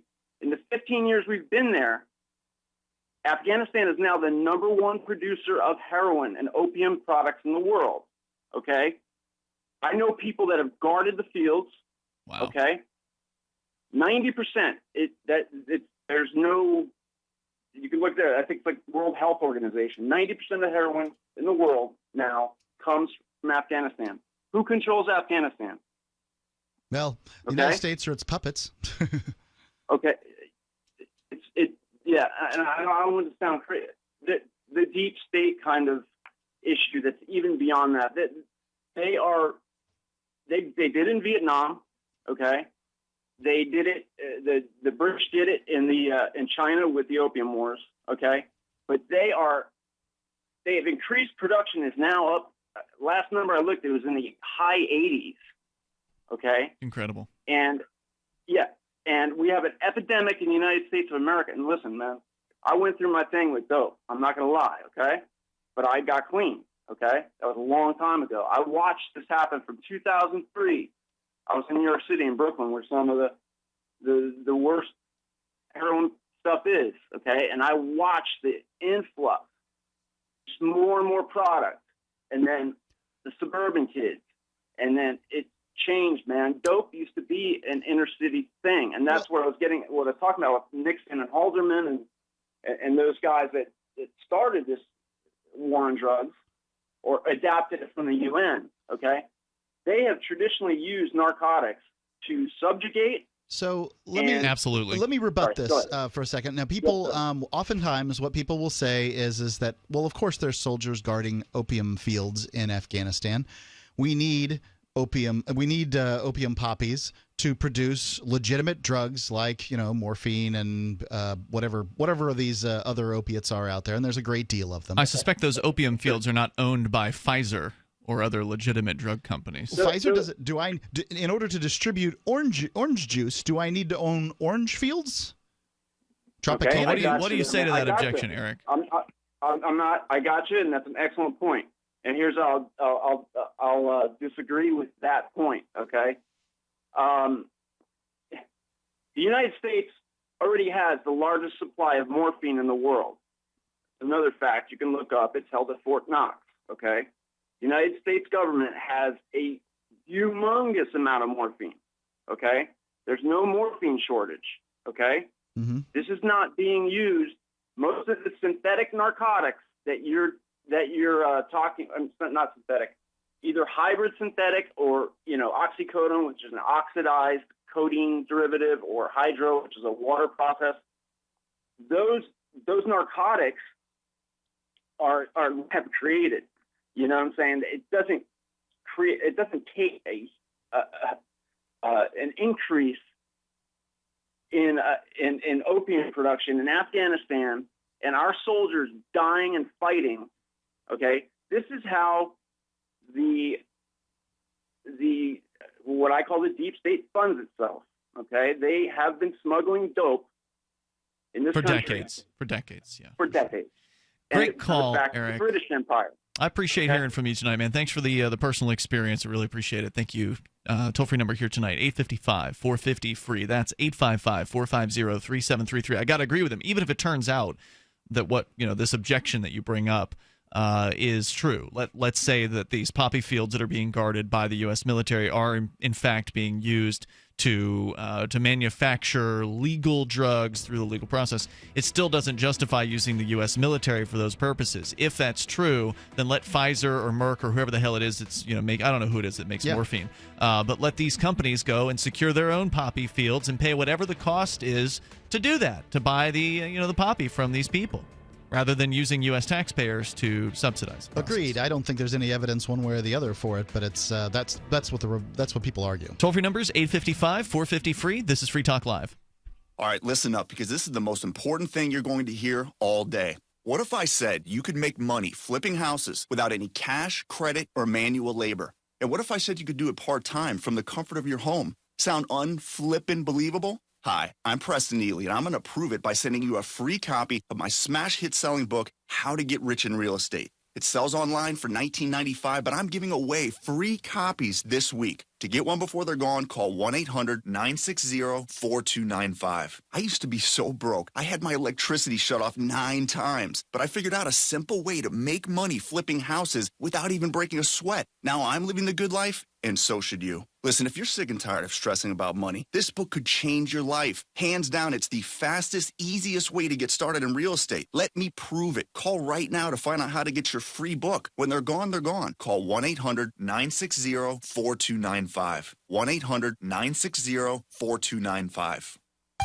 You are what you eat? No, not true. You are what you can absorb, because not absorbing nutrition leads to nutritional deficiency and degenerative diseases. Medication does not fix nutritional deficiencies, and North American soil is now 85% nutritionally depleted. That means your body's not getting the vitamins it needs from just grown foods. Introducing Protovite, the world's first and only full-spectrum protosomal supplement. Protovite is a proprietary liquid system that allows premium quality nutrients to positively affect the blood in an astonishing 5 minutes. That's rapid absorption. Then Protovite liquid continues to release sustained nutrition in the stomach, intestines, and colon over a prolonged period of time. See Protovite in action. Watch our amazing 2-minute live blood cell video today at TrueHealthFacts.com. That's TrueHealthFacts.com. Or call 502-410-3411. 502-410-3411. Protovite is nutrition you can feel. Protovite is nutrition that gets in. Every once in a while, you get information that's worth changing your life for. This is one such time. You can save up to and beyond 25% on all purchases at Amazon. You probably heard of Bitcoin and just not thought much about it. You certainly know that you can get competitive pricing at Amazon, but now you can get a 25% discount on nearly everything you need to live. I've just given you a huge raise, and all you have to do is claim it. You go to saveitpurse.com and open an account. Do this right now. Don't wait. Then you fund the account with Bitcoin. I know this sounds unbelievable, but at my house, we saved as much as 45% off of a new item on Amazon. This information is worth you changing the way you do things. Go to saveitpurse.com right now, get signed up, and cash in on the huge raise I'm offering you. 15 to 25% off of everything at Amazon through saveitpurse.com. It's saveatpurse.com. Did you know you can watch Free Talk Live during our live show 7 days a week from 7 to 10 p.m. Eastern via our studio cams at cam.freetalklive.com? Plus, you can chat with other listeners while you watch, all totally free. Now that our live video stream is hosted by YouTube, our video archives will be online even faster, so be sure to subscribe to our YouTube channel. Listen, watch, and chat all free at cam.freetalklive.com. That's cam.freetalklive.com. There's no better app for tracking the value of cryptocurrencies than CoinCap. I've had a lot of apps for tracking Bitcoin, but none that's ever been able to track 500 digital assets at once. Their best feature is the Altfolio. I love this thing. You enter how many Bitcoins, Ether, Dash, Doge, or whatever else you have, and it tells you how much your crypto is worth. You can watch yourself get rich. If you have crypto, go right now to coincap.io, or you can use the Apple Store or Google Play to get the app. I love CoinCap. coincap.io. If you enjoy LRN.FM, please contribute to your favorite shows via their websites and become an amplifier at amp.lrn.fm. That's amp.lrn.fm.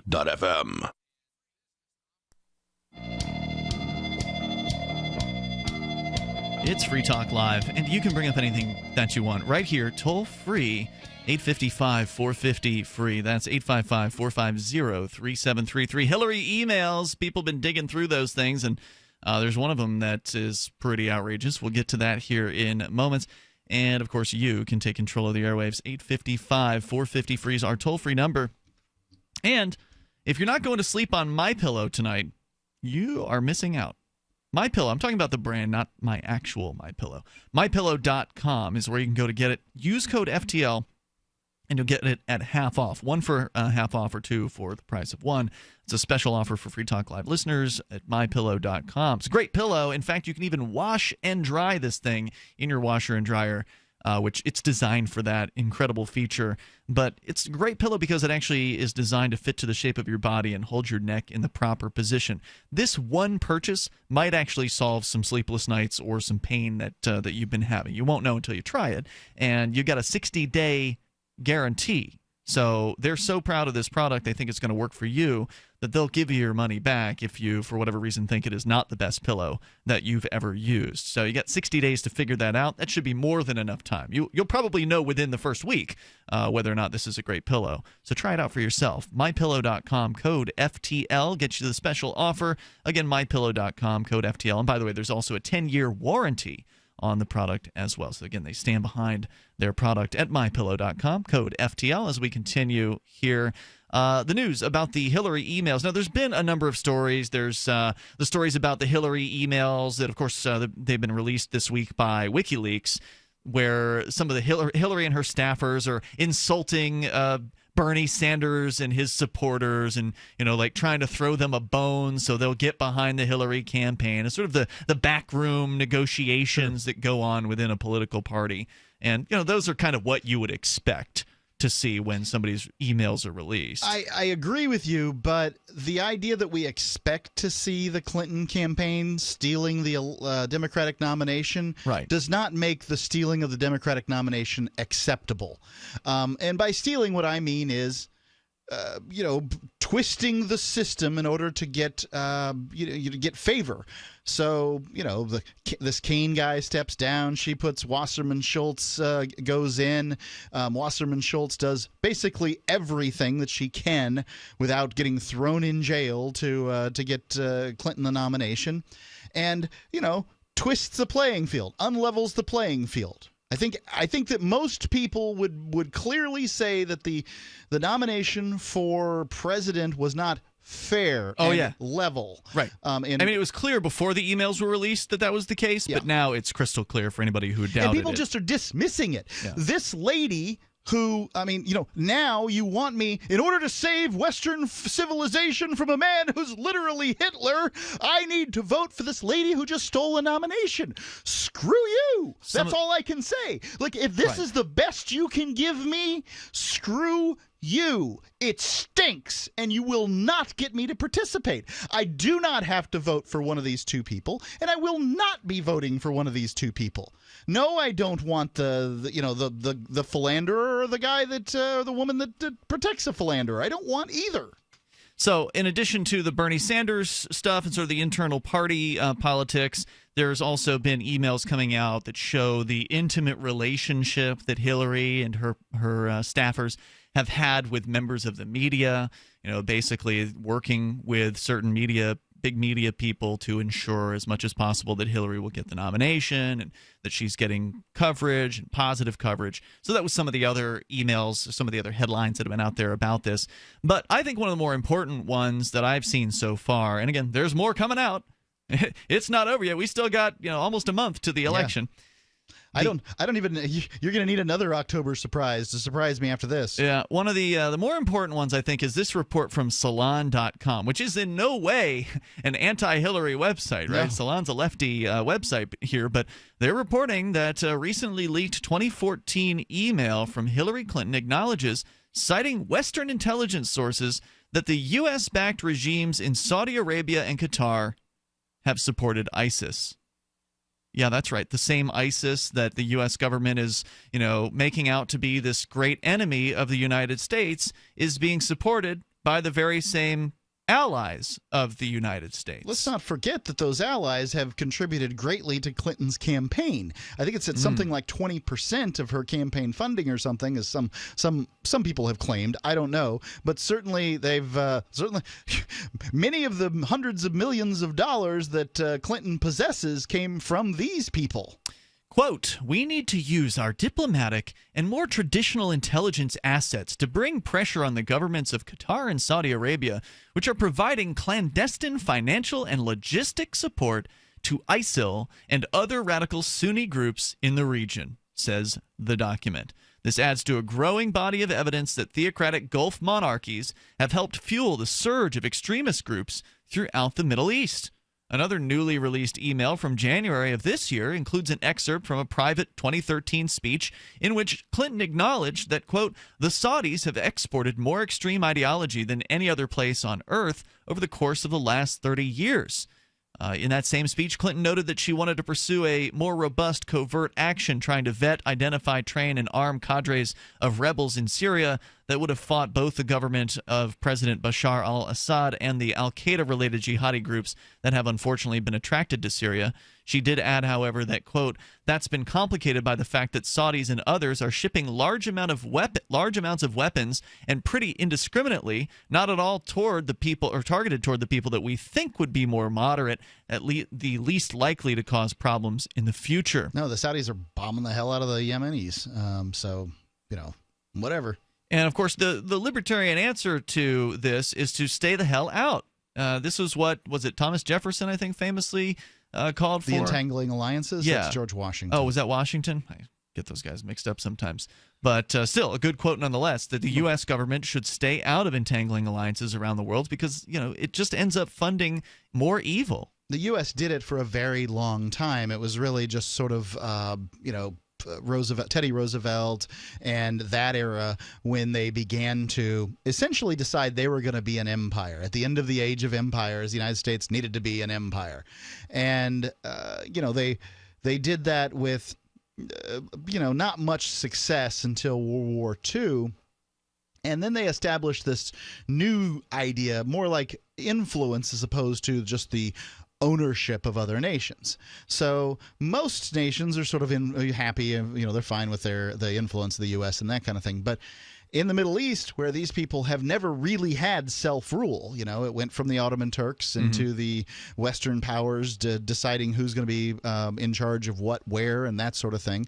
That they've never had self-rule, so they see the rulers that they've had enforced upon them as something done by the West, specifically by the United States, and they don't want that. They, surprise, they want self-rule, and that's what a lot of people want. The message also reveals that the U.S. saw the rise of the genocidal Islamic State as an opportunity. Quote, "with all of its tragic aspects," like cutting people's heads off and that sort of thing. Yeah, the horrifying things that they do in the name of Islam. Right. "With all of its tragic aspects, the advance of ISIL through Iraq gives the U.S. government an opportunity to change the way it deals with the chaotic security situation in North Africa and the Middle East," says the document, adding that, quote, "the most important factor in this matter is to make use of intelligence resources and special operations troops in an aggressive manner." So praising the existence of ISIL because it can, somehow assist the U.S. government in its operations over there. I don't know if that's praising, but it is pointing out that there's an opportunity. Never letting a good crisis go to waste, Indeed. So let's go to your calls and thoughts. Charlie is in not Arkansas. Charlie's in Arizona. Charlie, you're on Free Talk Live. Go ahead. Hi, guys. Hey there. I just ran across a very good article that ties a lot of this all together, and with your permission, I've condensed it to fit without losing any of the content. It's I know you like. Yeah, source. you're just going to have to summarize it for us. Well, that's what I've done. I mean, I do have to make a couple of quotes. This is okay. Forbes Institute for Justice, Nick Sabila, contributor. Law enforcement agency in Oklahoma have purchased devices that allow police to seize and freeze funds electronically, which may dramatically expand their power to permanently confiscate property using asset forfeiture. Asset forfeiture is a dangerous practice that thankfully has been restricted in some states, but in others it's still going full on. If you want to send that to us, you're welcome to email it over, Charlie, at ian@freetalklive.com or mark@freetalklive.com. We're just not going to be able to have you read something. I understand. Can I make one other comment? You can very briefly if you'll hang on here. 855-450-FREE. That's 855-450-3733.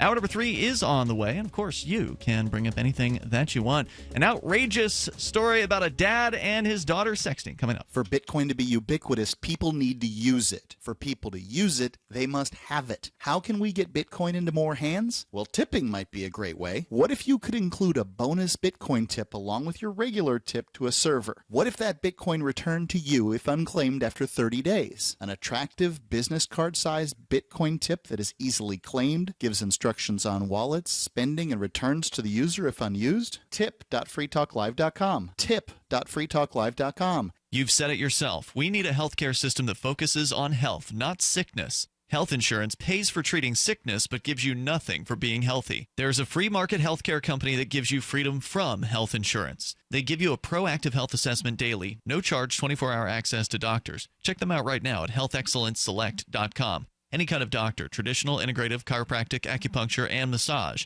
You'll love the service and price. healthexcellenceselect.com. healthexcellenceselect.com.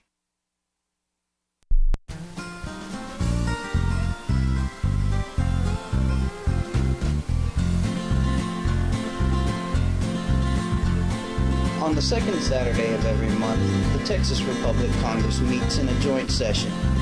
To learn how you can attend or become a member of Congress, visit thetexasrepublic.com.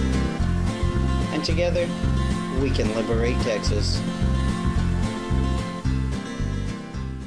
For years, LRN.FM has had a listen line that you can call and listen to LRN.FM anytime. Now we're taking the idea to a new level with the LRN.FM audio on demand line. You can call 641-793-9660 anytime and listen to LRN.FM's live feed, and you can listen to a bunch of our original shows on demand. Long distance fees may apply. Just dial 641-793-9660 and choose from the menu. 641-793-9660. You're listening to the live edition of Free Talk Live. Hour number 3 is next after the news here on the Liberty Radio Network at LRN.FM. From Keene in the Shire, the Liberty Media capital of the world, this is Daryl W. Perry, host of FPP Radio News for Wednesday, October 12th, 2016. Silver is trading at $17.42 per ounce. Gold is valued at $1,252 per ounce. And according to BitcoinAverage.com, the average price of Bitcoin is $640. Antiwar.com reports, according to the White House press secretary Josh Earnest, President Barack Obama is actively considering retaliatory moves against Russia in response to putative hacking attacks that the Obama administration has blamed on the Russian government. Earnest insisted that the White House would not announce the revenge attacks themselves in advance, and that the U.S. would ensure that whatever revenge attacks it does conduct on Russia would be proportional to whatever they accuse Russia of having done. The allegations have centered on the idea that Russia is hacking the Democratic Party to try to get Donald Trump elected and are trying to hack the election in some other vague terms. Evidence that Russia is behind the hacks is sorely lacking, though repeated allegations have built a consensus around the claim. It is unclear what form the revenge moves will take, but administration officials have previously suggested military action would be appropriate in certain cases of cyber attacks, and the Treasury Department is also talking about imposing new sanctions. The U.S. makes anti-Russia moves pretty regularly right now anyhow, so it might be hard to tell the difference, barring some huge war-starting incident. For nearly 40 years, Robertson Roberts Brokerage has been a trusted source for buying and selling precious metals like gold and silver. They also take Bitcoin for precious metal purchases and have permanently removed the minimum purchase amount for all orders paid in the digital currency. Call Robertson Roberts today for knowledgeable advice on buying and selling precious metals and a forward-thinking approach to new technologies. 800-874-9760 or visit online at rrbi.co.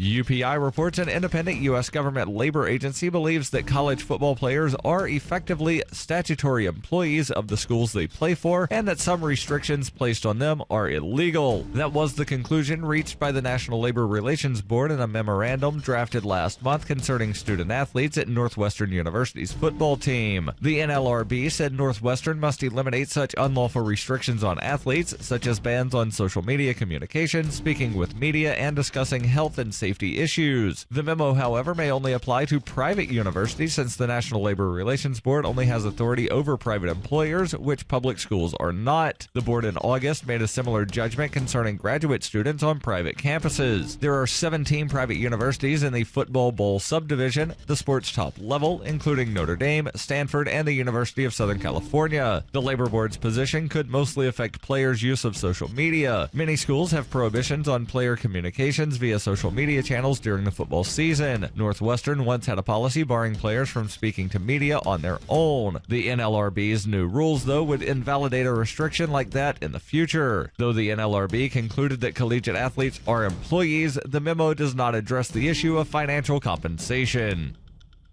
You can support FPP Radio by joining the Fans program. Fans are friends, allies, and Numery supporters. Fans help FPP afford to produce more original content. To learn more or to join the Fans program, visit fans.fppradio.com.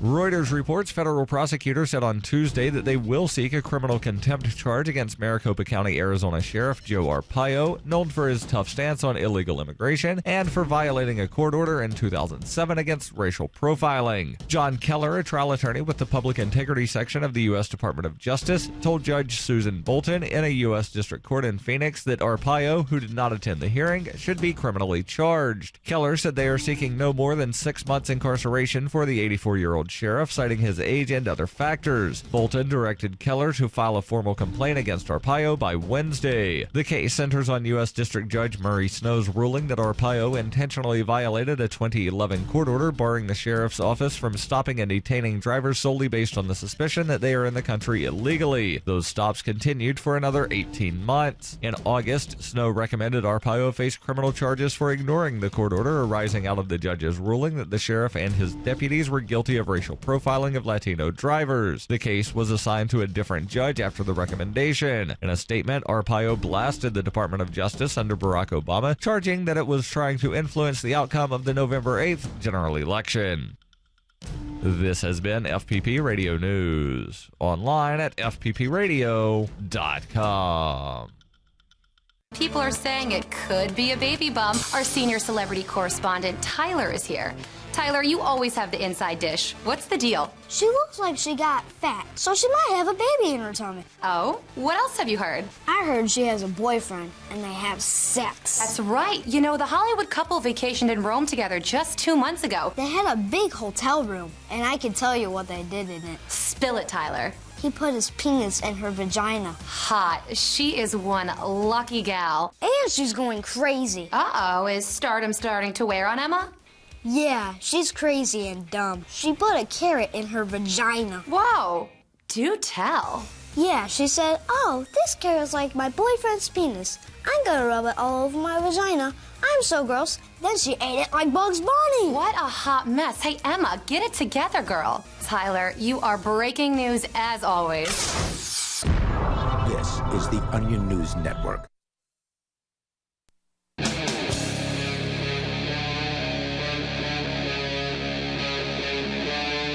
Free Talk Live.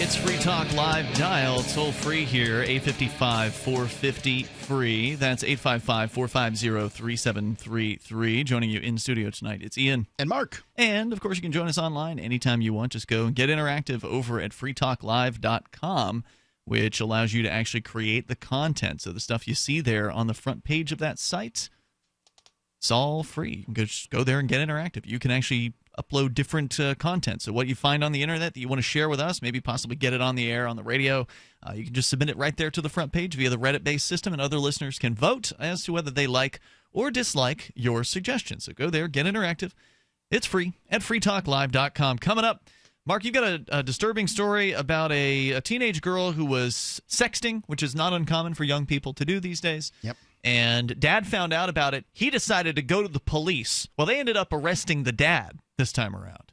Usually we talk about these stories where they arrest the teenagers and charge them with child pornography. They had to arrest somebody, right? This time dad got arrested. Well, Mark, you'll tell us that story here in moments. But first, we've got Ricky on the line with us. Charlie dropped off. Go ahead, Ricky.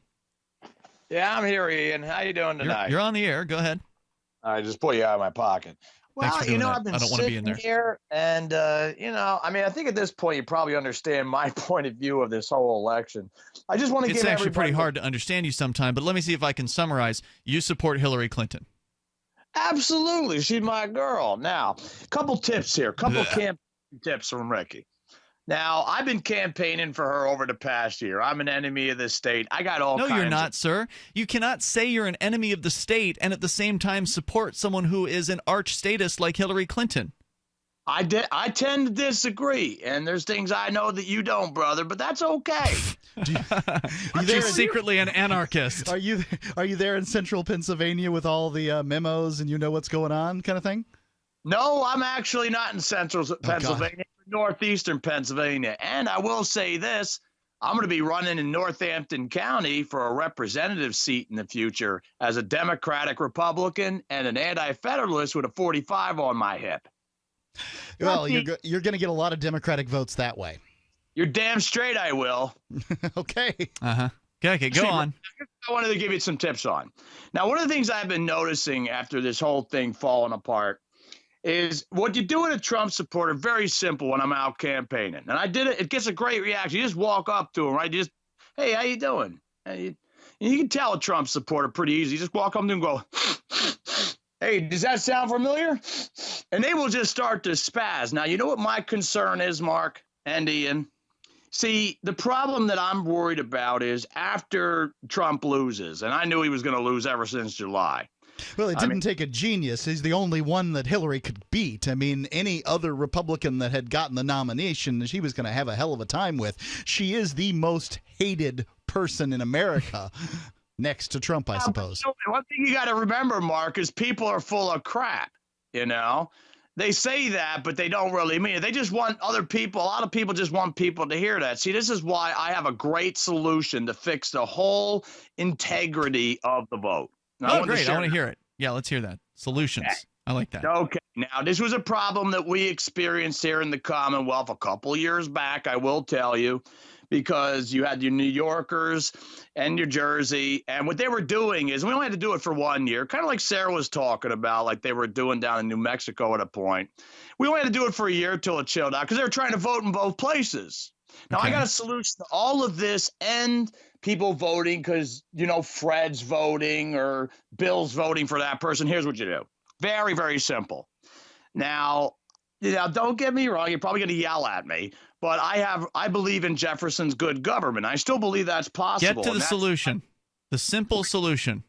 It is a good solution if we actually do it, but I'm just going to say. My solutions are the best. Go ahead, Ricky. I have great solutions. Some odd years ago. Anyway, so the two-party system, okay? Now, as an example, you have Democrat, you have Republican, but the reality is you need to belong to a party. That's point one. No, you have to belong to a party so you're accounted for. Okay, go ahead. Number two, very, very simple, very easy. We got the internet. Only thing that's on there is when you vote, the votes tallied. When the votes tallied, it gets put on the internet, and only thing that's there when you vote is your first and last name, the party you belong to, and who you voted for. That is not a solution. Don't you think that that's going to be that destroys the idea of a blind the anonymous vote? The reason why the reason why you have an anonymous vote is because you don't want people to be threatened over how they voted. I've got a better solution for you, Ricky. Let's use new blockchain technology to handle votes, and then you don't need a name. You can just go and check and see whether your vote is correct. Thanks for the call, Ricky. Appreciate it. Toll-free number here, 855-450-FREE. That's 855-450-3733. One of the reasons why the anonymous vote is a thing is because if the votes aren't anonymous, then people will be swayed by social pressures more so than they already are. Because right now, all right, let's say you, neither of us support Trump or Hillary, but let's say you support Donald Trump, and your friends, you hang out with a bunch of liberals, and so they all support Hillary, and you don't really want to tell them that you support Donald Trump because you're afraid of what they'll think about you. There's this social pressure on you to, at the very least, be quiet and not go against your friends about this. Well, if they find out that you've supported Donald Trump because they can just pull up the database that Ricky's calling about, then they could put even more pressure on you. Right, that puts social pressure on you. We can see it. You could also be threatened by some people as well if they find out how you vote. How about in your union? Let's say you work for a union and the union finds out you voted Republican when the union endorsed the Democrats. They say, hey, if we find out, you're going to... I mean, you can't tell me some of these union guys wouldn't beat somebody up over a vote. Right. And you better fall in line. I'm sure there are other organizations would do exactly the same thing. We're going to be checking on your vote. This is not a good idea. This is a very, very bad idea. Yeah, this is an old idea, and it went away for a good reason. Yeah, so I've been away for some period of time, and I generally don't listen to talk radio anytime, but I had to go. I had an appointment in town today, and I listened to Rush Limbaugh on the way in. I gotta say, the guy had me a little scared in the 10 or 15 minutes I was listening to him. It's like, you just kind of listen and, not thinking. He had me a little scared of Hillary Clinton. I'm scared of Hillary Clinton. I don't think she's a good choice. So he's backing Trump? But yeah, he's backing Trump. And so I was like, for a minute there, I'm thinking, maybe I should vote for Trump. Then I realized, math. My one vote is never going to make a difference anyway. Don't vote for somebody because you're scared of the other person. Well, math and emotion back you if you vote your heart. We can talk about vote strategically. The porn story here in a moment, but since you brought up talk show hosts and who they're supporting, you got to hand some credit to Glenn Beck here, who is apparently now officially backing the Constitution Party candidate Darrell Castle. According to independentpoliticalreport.com, Glenn Beck, who had earlier been touted as a likely Gary Johnson supporter, had usually supported Republicans in the past. Now he's saying he'd considered voting for Hillary and settled on Darrell Castle of the Constitution Party.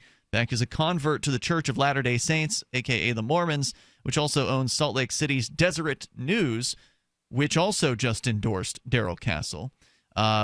Johnson is not a Mormon, but his campaign manager is, and the campaign is headquartered in Utah.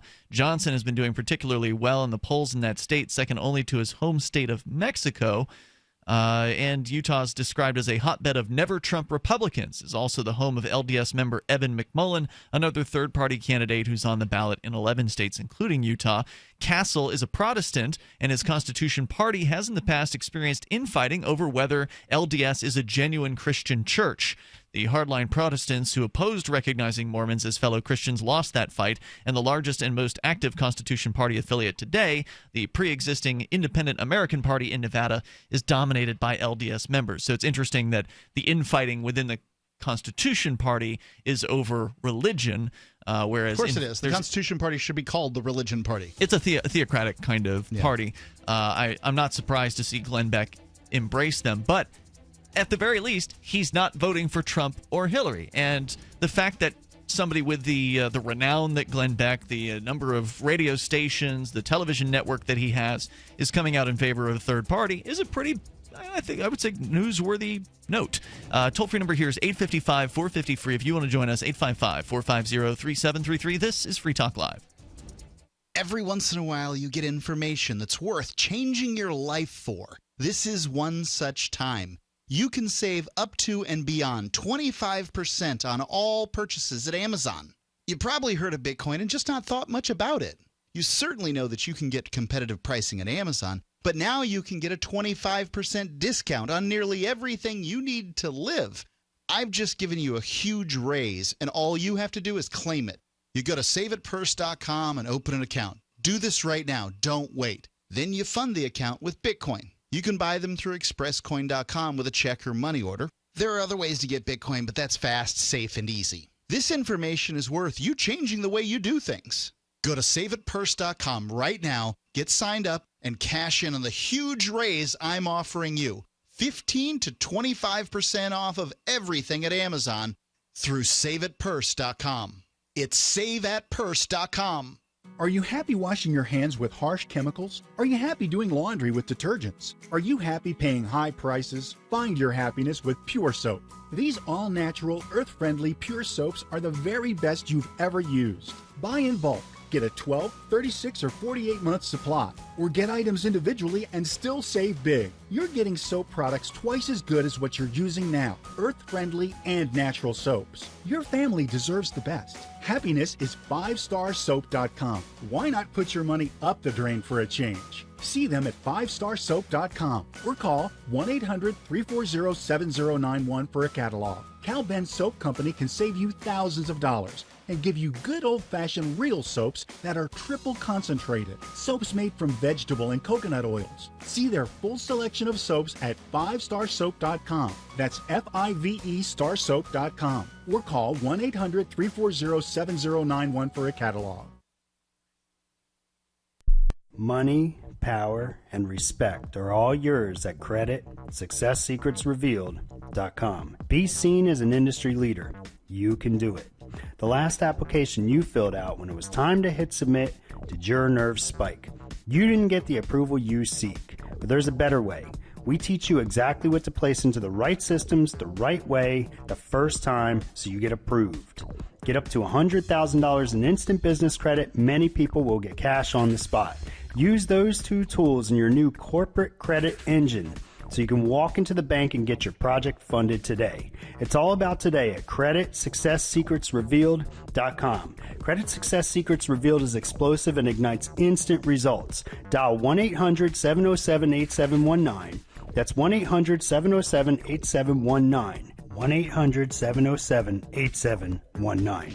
Or just go to CreditSuccessSecretsRevealed.com. The three most important things you can do for Free Talk Live are: 1, share one episode a week on Facebook or in some other social networking site. 2, buy the things you buy online through shop.freetalklive.com. 3, give $5 a month to the AMP program. You likely buy all kinds of things online. Amazon is the largest online retailer. You can get what you need at the same prices with free Super Saver shipping by going to shop.freetalklive.com. Please do your online shopping at shop.freetalklive.com. This is your Robertson & Roberts Brokerage Daily Precious Metals Update. In early trading Wednesday, gold is $4 higher at $1,258 per ounce. Silver is 8 cents higher at $17.61 per ounce. Bitcoin is trading at $636 US. Robertson & Roberts has been helping clients buying and selling precious metals for nearly 40 years. Call Robertson & Roberts Brokerage today at 800-874-9760 or visit us online at rrbi.co. You can put the Liberty Radio Network on the air in your area. Visit broadcast.lrn.fm to learn how. Broadcast.lrn.fm.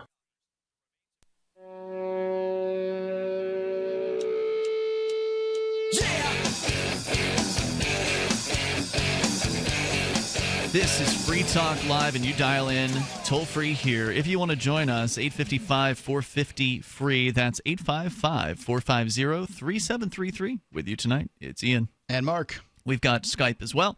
Skype on in here at username LRN.FM. Coming up still, we've got Mark's story about a dad being charged because his daughter was taking nude selfies, or sextings, as they are called. Yeah. We'll get into that here in moments. If you had but one day to teach someone about economics, what would you tell them? Well, if you don't have an answer, that's okay, because for over 70 years, the Foundation for Economic Education has been providing free resources to teachers and students. Their newest course, Economics in One Day, will give you a breadth and depth of knowledge of how economics works that you will be able to teach to others. FEE gives you tools that for that too. That's the Foundation for Economic Education. That's FEE. Take Economics in One Day right now for free by going to their website, fee.org/FTL, and learn key economics concepts, the inspiring vision that the market economy brings, and the challenges that government solutions face. Start today at no charge at fee.org/FTL. That's fee.org/FTL, and learn why entrepreneurship matters. Let's go to your calls and thoughts. First up, We got Sarah in New Mexico. You're on Free Talk Live with Ian and Mark. Hello, Sarah. Did you know that women vote? And women voted Obama in. So I think the breakdown is like every 3 or 4 women vote for every one man. I don't know. It doesn't sound. No, I was looking at some numbers today from Nate Silver, the big pollster guy that everybody thinks is fantastic and somehow can predict polls better than everybody else, supposedly. And he was showing what, as far as a prediction goes, what the outcomes would be if Trump voted, or if only men voted and Trump would be in, and if only Hillary voted and Hillary would be, only women voted, then Hillary would be in. And it was dramatic. I mean, it was, as far as the states go, electoral, the only votes that matter is, who wins by one vote in each state, and the numbers were dramatic. Dramatic how? Yeah, I mean, what I'm saying is like the gender, as far as the gender, I know that precinct per precinct, it goes down to like 20 or 30 vote difference. You're right. But, as a general, the voter turnout, it's majority of women. Yes, but that doesn't mean 2 or 3 times. Yeah.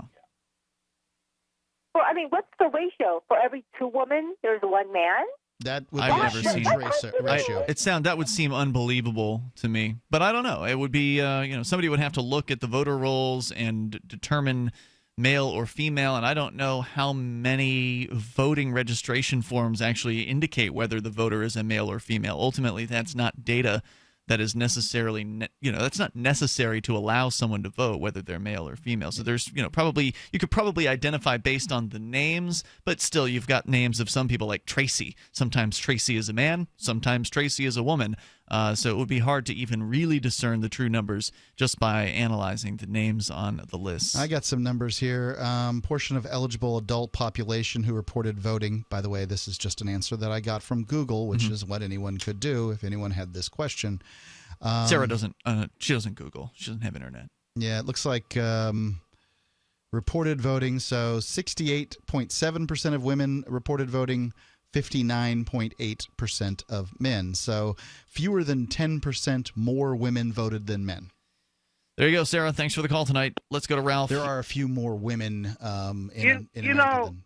Ralph, go ahead. I would like to say something about some harsh word being said about me from the last time I called here, calling the statement I made as dehumanizing to a group of people. I think it was you, Mark, if I'm not mistaken, who characterized that.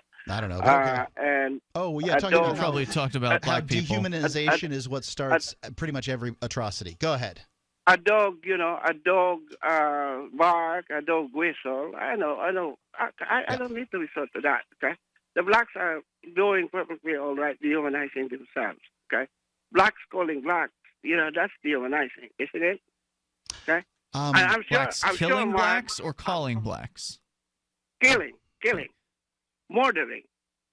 Okay. You know that I'm talking about just because some blacks kill other blacks doesn't mean that blacks are killing blacks. Like, that's the problem with the statements here, Ralph, is there are lots of people in America who aren't killing people, and they are all different colors. Right. That's what makes you sound like a bigot, Ralph, is when you just group everybody together and act like they're all the same. Let me defend that. Let me defend that. But when you look at what's going on in Chicago, and it's not only in Chicago, let me all remind you of that movie called Hotel Rwanda. I'm sure you saw that movie, right? I did not. I did. Okay. But that's kind of like a parallel can be drawn, sort of, kind of. A what? I couldn't understand a word of that. A parallel. Parallel. A parallel can be drawn. Okay. Okay. So Is what's this the old, happening in that movie? What is he talking about? Because I don't know what he's talking about. What I believe he's trying to say, and tell me if I'm wrong here, is that those savages would still be picking the corn out of zebra poop if it wasn't for us? Is that what you're saying? No, I'm talking about the movie Hotel Rwanda. I'm very familiar with it, yeah. Okay, I have not seen it, and I'm sure some of our listeners haven't. Okay, in Hotel Rwanda, you have a situation where the Tutsis and the Hutus are going at each other, and there was a terrible civil war going on in Rwanda back in the early 2000s, maybe late 90s. I don't know. What's the difference? What's the difference between Plenty that of white and what's people going kill on each in other Chicago? too. There's white war. You know, people that fight one another that are white. Does that mean that all whites are fighting each other? White guilty. I have a question for you. Okay, I have a quick question for you. Since this animal Obama is not doing anything about his own people killing each other, okay, and it was raised in, I believe, in the first debate, okay, what are you willing to do as a white guilt-ridden kind of individual to bring an end to it? Well, first of all, I don't into the racial strife, tribal strife. First of in all, I don't Africa? consider nothing. I don't consider white people to be my people. Okay, if there are my people out there, they're the people that agree with me. I'm talking about you. I'm talking in the singular. I'm talking about you. What are you willing to do to stop tribal violence in Africa, Ian? Is that what the question was? I think so. No, I'm talking about the one happening in this country. Okay, what are you, Ian, willing to do about black people killing black people in Chicago? Is that the question that you're asking, Ralph? Is that the question that I'm asking? Yes. What am I willing to do about black people killing black people in Chicago? Precisely the same thing I'm willing to do about sexual violence between white people in America. Nothing. Well, no, what These I'm willing people to do, have to solve their own problems. No, what I'm willing to do is advocate for the ideas of liberty, which include the ability to defend oneself. And so in a place like Chicago, there's a high restriction on the ability for one to actually possess a weapon or a gun, for instance, in order to defend oneself. So whatever the color of somebody's skin or their gender or where they were born, they should have the right to defend themselves. And in Chicago, they don't. So that's why it's the murder, probably the murder capital of the United States right now. I believe it's eclipsed Baltimore. Toll-free number is 855-450-FREE. It has nothing to do with the color of someone's skin. 855-450-3733. Thanks for the call, Ralph in New Jersey. You can join us here toll-free. Bring up anything you want. This is Free Talk Live.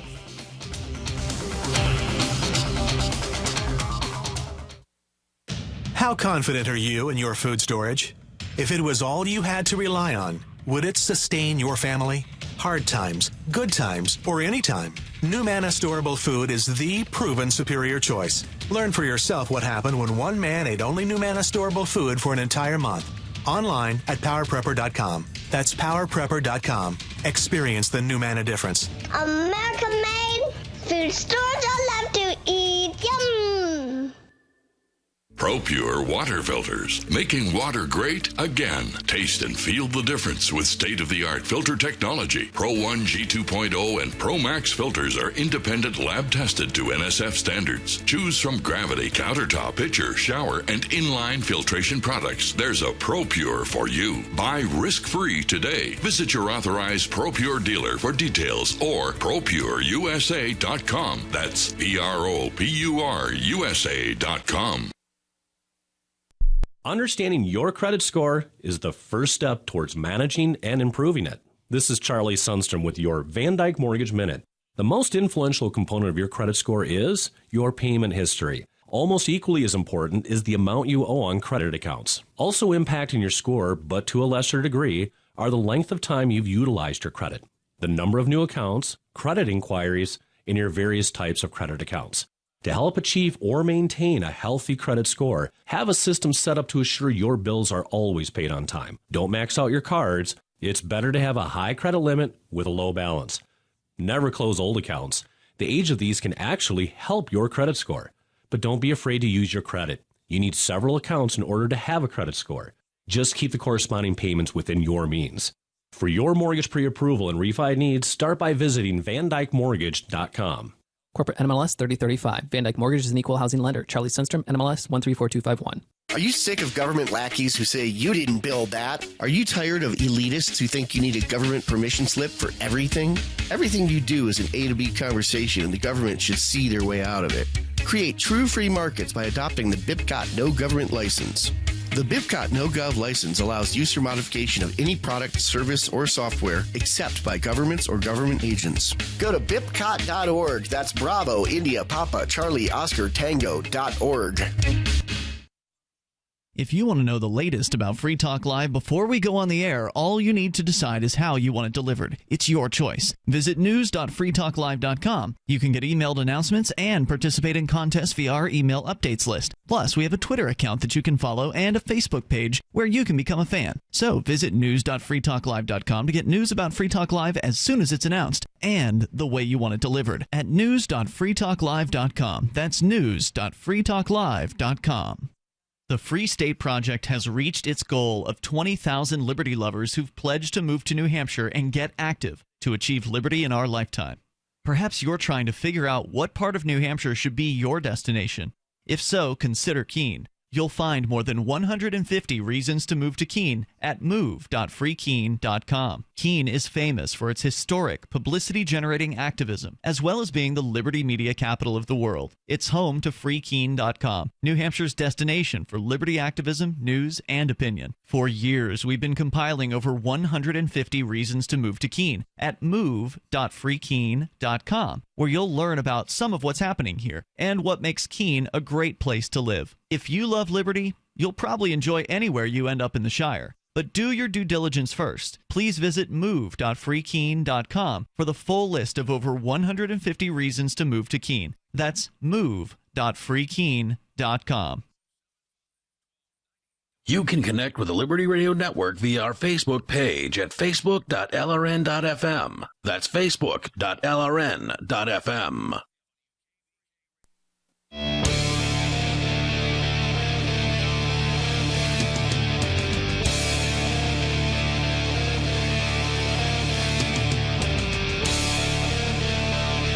It is Free Talk Live. Dial toll-free. Join us on the radio waves here. Bring up anything you want. Our number is 855-450-FREE. That's 855-450-3733. With you tonight, you've got Ian. And Mark. If you want to help support Free Talk Live and get the stuff that you want to buy, you can go to shop.freetalklive.com to do it. That's shop.freetalklive.com. You enter Amazon through the links you'll find there. There's Amazon UK, Amazon US, Amazon Canada. You go to the right Amazon for you. Free Talk Live will get a cut of your purchase. That's it. It's the same great Amazon experience you're used to. Same great prices, the free Super Saver shipping, the Amazon Prime, the huge selection, the reviews, everything you're used to from Amazon. You're just going through our affiliate link, so Amazon cuts us a portion of their profits that they would normally keep all for themselves. So please do that when you get a chance. Go to shop.freetalklive.com. Makes a big difference for us, and we appreciate it. Let's go back to your calls and thoughts. Disturbing story about sexting coming up here in moments. But first, David is on the line in New Mexico. Go ahead, David. I want to hear the sexting story. Okay, we will get to that here as soon as you're done with your thoughts.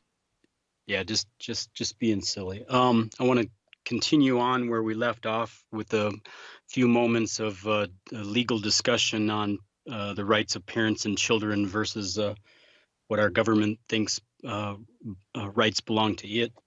And one of the points I had made is you had a caller that called in, whether you may or may not remember, who was distraught to the point of breaking down during her phone call with you. And I wanted to point out that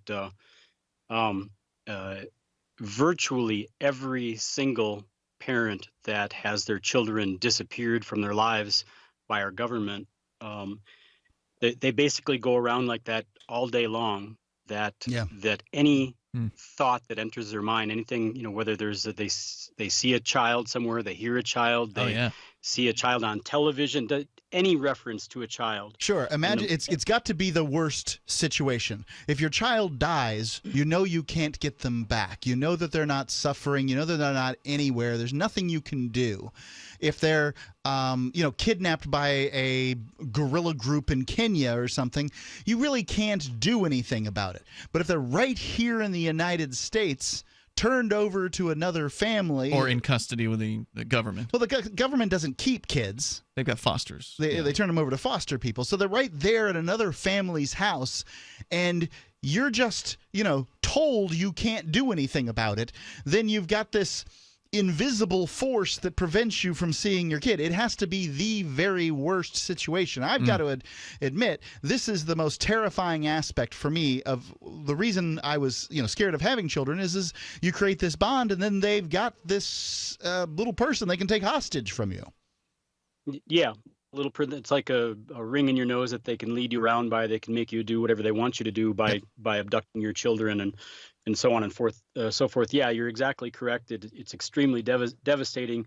And, the real life of people like that, including myself, is that you literally, any reference, anytime you hear something, you see something that's related to a child, to children, you literally break down in tears at that moment, and you it's like learn PTSD. Not to let it. Well, it actually is. It's not even like PTSD. It actually is diagnosed as PTSD. Yeah, I believe that. So what's that when you see a child, whatever, it's triggering a PTSD attack. So it literally is PTSD. And people literally are on disability for the things that have happened to them, medically, psychologically, medically. And then that has physical manifestations, the depression, the anxiety, the PTSD, that ends up then giving physical manifestations that need to be treated by a physical doctor. Mm-hmm. And guess what? These people end up on welfare. And, so they're ending up on disability. They're getting, $700-800 a month from the taxpayer. They're getting food stamp benefits. They're getting Medicaid. And so this ends up costing for each time that the government does this to a parent and they end up on disability, they stop working. They're not paying taxes anymore. So how many tens of thousands or hundreds of thousands of dollars a year, over a lifetime, the rest of their life are not going into the tax coffers.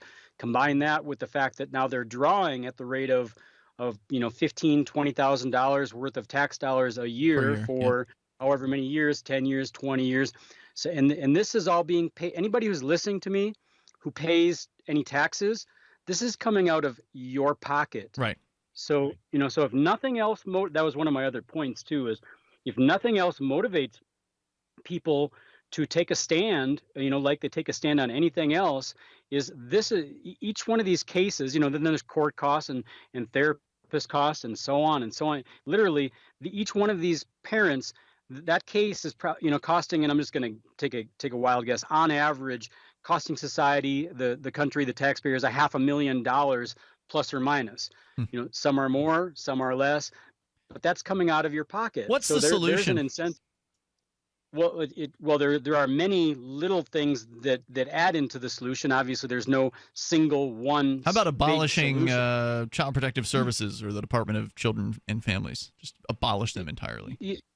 Yeah, since we're on limited time and we can discuss it at a later time, the single thing that I can say with the time that we have left is that if you look at the law, the higher law that has founded this country, which takes us back to the combination document of the Declaration of Independence and the Constitution, and then add that into previous Supreme Court decisions, that gives you, flat out that short of committing a crime that pertains to having some effect on children, whether the crime was against children or not, there's really no reason under the higher law in this country that anybody, any court, any agency of the government should be able to take your children. But that's what they say about all the people that they take kids from. They say that they've committed a crime. There was the case in Colorado where they took the little girl from the guy who was smoking marijuana.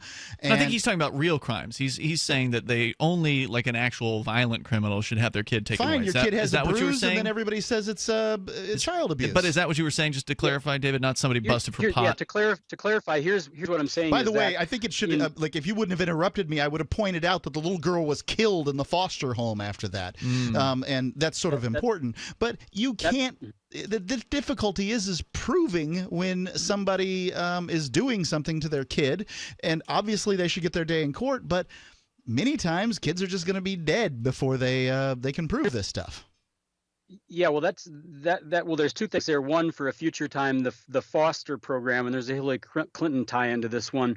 But yeah, kids end up being taken from their parents and then being molested and damaged in other ways in foster care. Right. But the best answer I can give you at this time, to be continued later, is that in the majority of these cases, there is nothing the parent has done that rises to the level that they could be arrested and arrested and charged. Most of the time, these children are taken away, even when there's not enough evidence for a police to actually even arrest a parent on any sort of neglect, endangerment, abuse whatsoever. Yet they can do it on simple accusation, right? Like by neighbors. And exactly, things like that. and in fact, you don't even have to have an accusation. In another phone call, I'll tell you what happened to me. That my children disappeared and never got to say goodbye to them. I haven't seen them in 10 years, and there was not even an accusation. It's insane. David, thanks for calling and sharing that tonight. Always appreciate it. Appreciate the personal expertise, as horrific as it was. Yeah, it's a very difficult situation to address because people want to protect children very badly, and the government's bad at this stuff. Well, you've got a story related to young people under the care of parents. We're going to get into that here, Mark, where a dad was actually arrested because his daughter was sexting, sending presumably nude photos of herself over some sort of electronic means. We'll share that here in moments. You can share your thoughts, and you can bring up anything you want. 855-450-FREE is our toll-free number. 855-450-3733. Moments remain coming up here in Free Talk Live, but we've got enough time for you if you want to join us.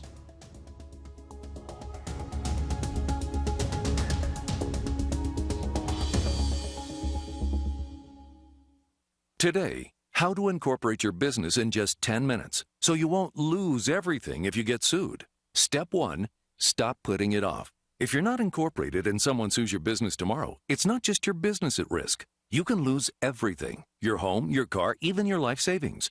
Step 2, call the following number for a free 10-minute incorporation guide from Incorporate.com. 1-800-945-1063. They don't provide legal or financial advice. They just make incorporating quick and easy. So you can incorporate or form an LLC in just 10 minutes. That number again is 1-800-945-1063. Step 3, congratulate yourself. By taking just 10 minutes to incorporate your business or form an LLC, you protected your home, your car, and your life savings. And that is how you incorporate your business in just 10 minutes. But hurry while they're still giving away these 10-minute incorporation guides for free. Call 1-800-945-1063. That's 1-800-945-1063. Hi, this is Ted Anderson. Investment Rarities, a 43-year-old company, has created the best silver offer ever. Get a U.S. Silver Eagle, Canadian Maple Leaf, Austrian Philharmonic, OPM Pure Bar, and Silver Round. Have all 5 for $99 postpaid. You heard me right, 5 ounces of silver below cost. No credit card fees, free shipping. Just $99 and you'll have a great start on what it takes to survive even the worst economic storm. Act now and receive Jim Cook's exclusive paper explaining how it's possible to make a fortune in silver today. Don't miss this opportunity. Call 800-328-1860. Read how the above-ground supply of silver has dropped below even gold. The secret is being suppressed. The price could explode at any time. Call today at 800-328-1860. Get 5 ounces of silver for only $99. Find them on the web at investmentrarities.com or call 800-328-1860. Call now before it's too late. 800-328-1860.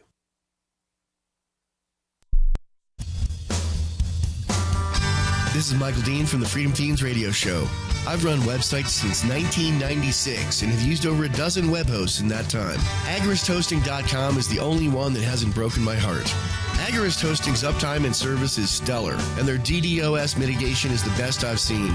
That's important because if you tell the truth in this world, you'll ruffle feathers, and some people will try dirty tricks to silence your voice. No matter what the haters hit us with, Agorist Hosting keeps our websites online. If you have a mission-critical commercial presence or a world-changing activism site, you cannot tolerate any tomfoolery. So go with AgoristHosting.com. And if you want to get your foot in the door with decentralized marketplaces, Agorist Hosting is now offering Open Bazaar hosting. Go to agoristhosting.com. Click on the button that says Get Hosted. Agorist Hosting. That's AGORIST hosting.com. Here's a chance to do a little activism while you're cruising Facebook, Twitter, or Google+. Between the LOL cats, the recipes, the hot girls, and the inspirational sunrise memes, Free Talk Live's posts pass by your newsfeed. Like them, comment. It gives us more exposure. If you don't see our posts, click like at facebook.freetalklive.com and then hover over it to click Get Notifications. It's an easy way to spread the ideas of liberty a bit further. I know you're busy, but you can spare that tenth of a calorie it takes to click on something. facebook.freetalklive.com. Radio is the most personal of mediums. I exist right now in your head. If you listen to Free Talk Live regularly, you know me. Free Talk Live is on more than 160 radio stations around the U.S. and has been downloaded on every continent around the world. Hundreds of thousands of listeners with ad packages from $600 a month to $6,000 a month. Imagine what we can do for your business, project, website, or idea. Email me, mark@freetalklive.com. While our satellite channel is free to listen to, it's not free for us. You can help us cover our satellite costs with the chip-in on the right side of the page at lrn.fm.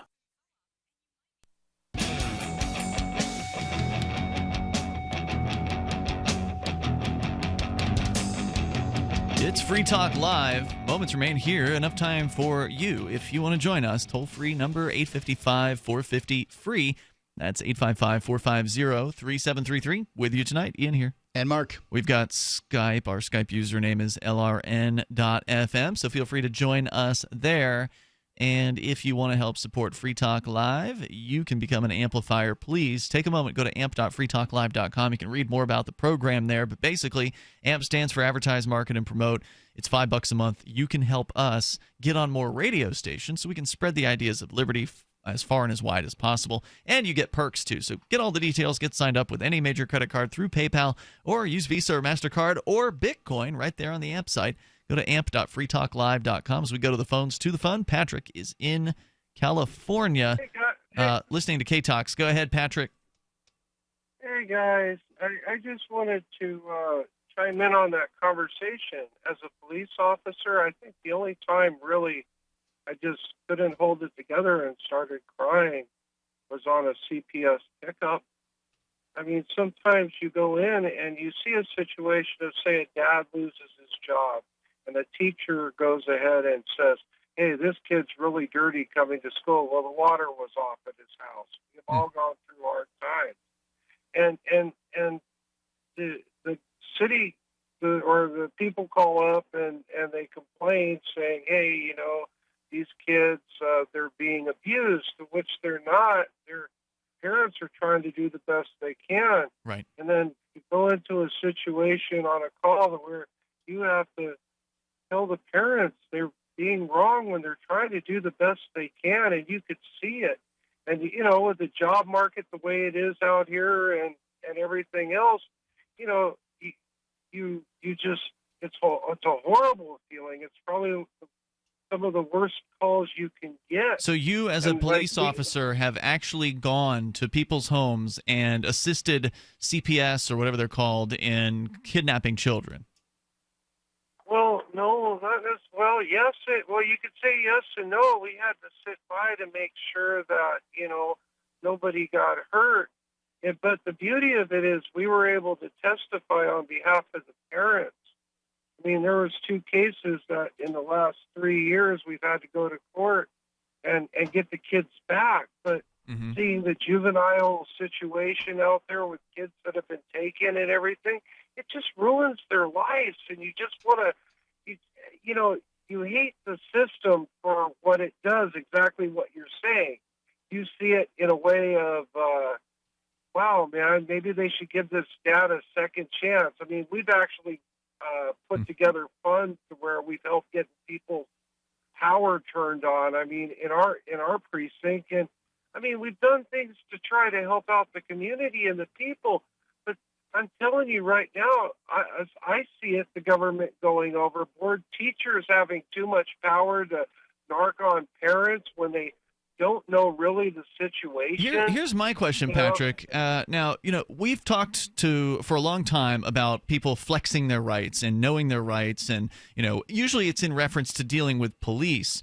But when I'm much more interested in flexing my rights with CPS. Exactly. When CPS comes knocking, there's no obligation for the person, the parent or whoever it is that's home, to even answer the door or speak to these people, right? Isn't it true that, okay, fine, there's been a complaint lodged by a teacher. Fine. Okay, so they try to conduct an investigation. Isn't it true that people's willingness to let these bureaucrats in, to open the door, to even talk to them in the first place, that is what's leading to the investigation, finding enough reason to take the kids in the first place? Just the say-so of the teacher isn't enough, is it, to go and just take a kid? The investigator has to come and gather some sort of personal experience. Well, yeah, you're right. But, I'll tell you, a lot of parents have kind hearts. They don't want trouble. And the sad part is I don't know how many calls, and I'm probably going to get in trouble for this, people have been blindsided by rumors or a kid that is kicked off at another kid, and he starts a rumor in the school and goes to the principal, and then the principal gets involved. They call CPS, and next thing you know it, the poor parent that's sitting there at the house or even waiting at the bus stop gets blindsided. And then you're sitting there as an officer, and you basically it's just be quiet, make sure nobody gets hurt, and you're looking at the situation and you're going, oh my God, this is wrong, and even if you say anything, you got to do your job. Nobody gets hurt. And then later on say, it gets out of hand. Right. Well, you're just there to make sure no one gets physically hurt, but the hurt can be on the inside, right? Like as we just heard from David, where having your child taken from you is probably far more hurtful than broken arm or something like that. I can't think of anything I'd want less. I'll be straight up with you. I've seen divorce cases where law enforcement, you're gone from the home a lot. Okay, it's one of the highest divorce rates, right? Sure. And have a wife or ex-wife who's ticked off, and you got custody of the kids. I've seen officers get their kids taken away and have to fight the system. And they were good fathers. I mean, the only problem is that they work a job that works 12, 16 hours a day, and they're trying to do the best. They got child care, they got all this, but people use CPS sometimes just to get even. As a weapon, for sure. They sure do. Patrick, thanks for sharing your personal experience tonight. I appreciate it, and I'm glad you have a conscience. Thank you, man. Toll-free number here, 855-450-FREE. That's 855-450-3733. I really believe, now again, I have no experience doing this. I've got a lot of experience standing up to the police, so I suspect that the same kind of approach with an investigator from CPS would work pretty well, which is to say, when they come knocking, ignore them. Do not talk to these people. I think that close the door in their face if you have to. I think that the threshold for proof, what they need to prove to do their job to take kids is probably lower than a police officer needs for an arrest. Would be my guess on this. So my next step, if I didn't answer the door and followed your suggestion, would be to get my kid out of the state. I mean, I would just, because who knows what they'll do next. Yeah, I don't care. Time to go stay with grandma. That would be my reaction on this. Makes sense. That seems like a safe move. Another thing that we do, at my house, and I'm not sure how effective this is or anything, but my wife is a Florida resident.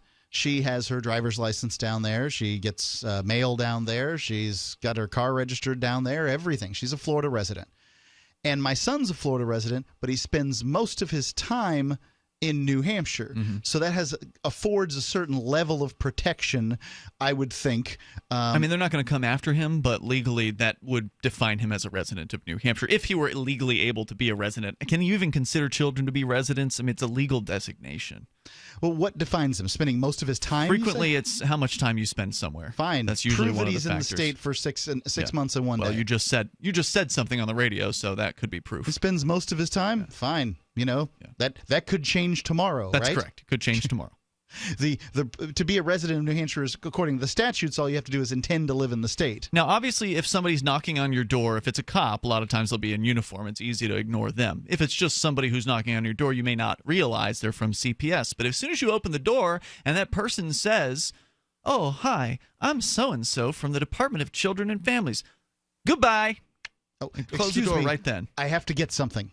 Something really important is going on. I'll be right back. Click. Yeah, I don't know if I would even give them that much information, Mark. Who knows? They might even try to use that against you. I'm sure they would. Like, "Oh, goodbye," click. Or not even goodbye, just close the door. And just don't even say word one to them. Don't let them cross the threshold. Hopefully, don't let them even peek inside the home.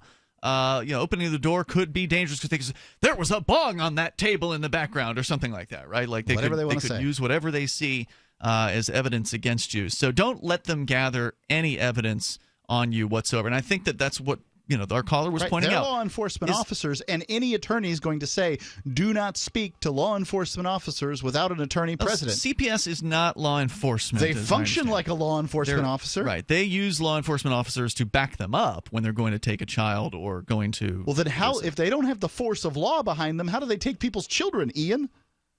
I think they usually... Well, that's a good point. Maybe they are considered... I don't know. That's a good question. See how they could be anything but a law enforcement officer. I think they work in tandem with law enforcement to actually affect the kidnappings, but good question. I don't have the answer to that.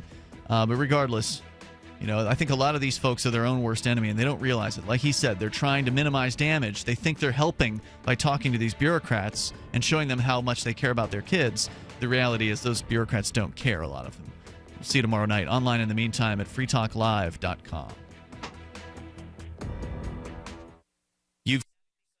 Angioprim can unclog blocked arteries and improve blood flow in all parts of your body. Angioprim is oral chelation. Easy, simple, liquid oral chelation. You take it with juice before breakfast and forget about it. Angioprim works fast, unlike old-fashioned chelation that takes hours. Just log on to angioprim.com. That's Angioprim, ANGIOPRIM, angioprim.com. Angioprim users say they have more energy, more strength, more endurance. Increased circulation and blood flow will make all your body parts work better. Log on to angioprim.com to get more information on how you can get started and start feeling better, having fun, and doing more again. Lots more. Talk to a trained Angioprim consultant. Call Angioprim toll-free at 877-882-7221. That's 877-882-7221. Or log on for complete information. Angioprim.com. That's Angioprim.com. Find out how Angioprim can work for you. Get the facts about Angioprim at Angioprim.com. This Your Family Today tip is brought to you by Stouffer's, helping bring your family together with wholesome dinner options, even on the busiest of nights. Find dinner table ideas to bring your family together at letsfixdinner.com. To get kids involved in dinner time conversation, ask specific questions, not broad ones. Instead of what happened today at school, try what was the best thing that happened today. The more specific you are, the more they'll have to say. For more tips like these, visit us at parenthood.com/yourfamilytoday. So you've heard all 3 hours of the latest episode of Free Talk Live, and you're still hungry for liberty-oriented audio content? Did you know that we have another 24/7 audio stream at LRN.FM? The Liberty Radio Network airs the latest episodes of some of the best liberty-oriented podcasts on the internet around the clock. In addition to recorded content, you'll also hear live shows like Free Talk Live, originating from our Keene, New Hampshire studio. So listen anytime at LRN.FM. That's LRN.FM. Cop Block Radio is up next, live after the news on the Liberty Radio Network, LRN.FM. From Keene in the Shire, the Liberty Media capital of the world, this is Daryl W. Perry, host of FPP Radio News for Wednesday, October 12th, 2016. Silver is trading at $17.42 per ounce. Gold is valued at $1,252 per ounce. And according to BitcoinAverage.com, the average price of Bitcoin is $640. Antiwar.com reports, according to the White House press secretary Josh Earnest, President Barack Obama is actively considering retaliatory moves against Russia in response to putative hacking attacks that the Obama administration has blamed on the Russian government. Earnest insisted that the White House would not announce the revenge attacks themselves in advance and that the U.S. would ensure that whatever revenge attacks it does conduct on Russia would be proportional to whatever they accuse Russia of having done. The allegations have centered on the idea that Russia is hacking the Democratic Party to try to get Donald Trump elected and are trying to hack the election in some other vague terms. Evidence that Russia is behind the hacks is sorely lacking, though repeated allegations have built a consensus around the claim. It is unclear what form the revenge moves will take, but administration officials have previously suggested military action would be appropriate in certain cases of cyber attacks, and the Treasury Department is also talking about imposing new sanctions. The U.S. makes anti-Russia moves pretty regularly right now anyhow, so it might be hard to tell the difference, barring some huge war-starting incident. For nearly 40 years, Roberts & Roberts Brokerage has been a trusted source for buying and selling precious metals like gold and silver. They also take Bitcoin for precious metal purchases and have permanently removed the minimum purchase amount for all orders paid in the digital currency. Call Roberts & Roberts today for knowledgeable advice on buying and selling precious metals and a forward-thinking approach to new technologies. 800-874-9760 or visit online at rrbi.co. UPI reports an independent U.S. government labor agency believes that college football players are effectively statutory employees of the schools they play for and that some restrictions placed on them are illegal. That was the conclusion reached by the National Labor Relations Board in a memorandum drafted last month concerning student athletes at Northwestern University's football team. The NLRB said Northwestern must eliminate such unlawful restrictions on athletes, such as bans on social media communication, speaking with media, and discussing health and safety issues. The memo, however, may only apply to private universities since the National Labor Relations Board only has authority over private employers, which public schools are not. The board in August made a similar judgment concerning graduate students on private campuses. There are 17 private universities in the Football Bowl subdivision, the sport's top level, including Notre Dame, Stanford, and the University of Southern California. The Labor Board's position could mostly affect players' use of social media. Many schools have prohibitions on player communications via social media channels during the football season. Northwestern once had a policy barring players from speaking to media on their own. The NLRB's new rules, though, would invalidate a restriction like that in the future. Though the NLRB concluded that collegiate athletes are employees, the memo does not address the issue of financial compensation. You can support FPP Radio by joining the Fans program. Fans are friends, allies, and Numery supporters. Fans help FPP afford to produce more original content. To learn more or to join the Fans program, visit fans.fppradio.com. Reuters reports federal prosecutors said on Tuesday that they will seek a criminal contempt charge against Maricopa County, Arizona Sheriff Joe Arpaio, known for his tough stance on illegal immigration and for violating a court order in 2007 against racial profiling. John Keller, a trial attorney with the Public Integrity Section of the U.S. Department of Justice, told Judge Susan Bolton in a U.S. District Court in Phoenix that Arpaio, who did not attend the hearing, should be criminally charged. Keller said they are seeking no more than 6 months incarceration for the 84-year-old sheriff, citing his age and other factors. Bolton directed Keller to file a formal complaint against Arpaio by Wednesday. The case centers on U.S. District Judge Murray Snow's ruling that Arpaio intentionally violated a 2011 court order barring the sheriff's office from stopping and detaining drivers solely based on the suspicion that they are in the country illegally. Those stops continued for another 18 months. In August, Snow recommended Arpaio face criminal charges for ignoring the court order arising out of the judge's ruling that the sheriff and his deputies were guilty of racial profiling of Latino drivers. The case was assigned to a different judge after the recommendation. In a statement, Arpaio blasted the Department of Justice under Barack Obama, charging that it was trying to influence the outcome of the November 8th general election.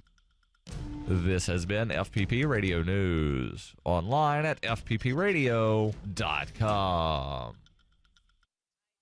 This is the Onion Week in Review. Sources are confirming your dog died earlier today, and we're all really sorry you had to find out about it like this, buddy. Though it's a lousy thing to have to learn from an online web video, and even prettier to hear from a cold, hardened newsman's voice that you can't put a face to. Your pet passed away in his sleep while you went out today, and we understand how shocked you must be right now. Sources added that there are many local shelters with animals in need of a good home, though we understand that no dog can ever truly replace the one you just lost. I lost a dog once, but my mom was the one who told me about it, and she was quite the comfort. In this week's op-ed pages, Pantene CEO Marcus Russo laments feeling like the only one who gives a shit about rich, lustrous hair.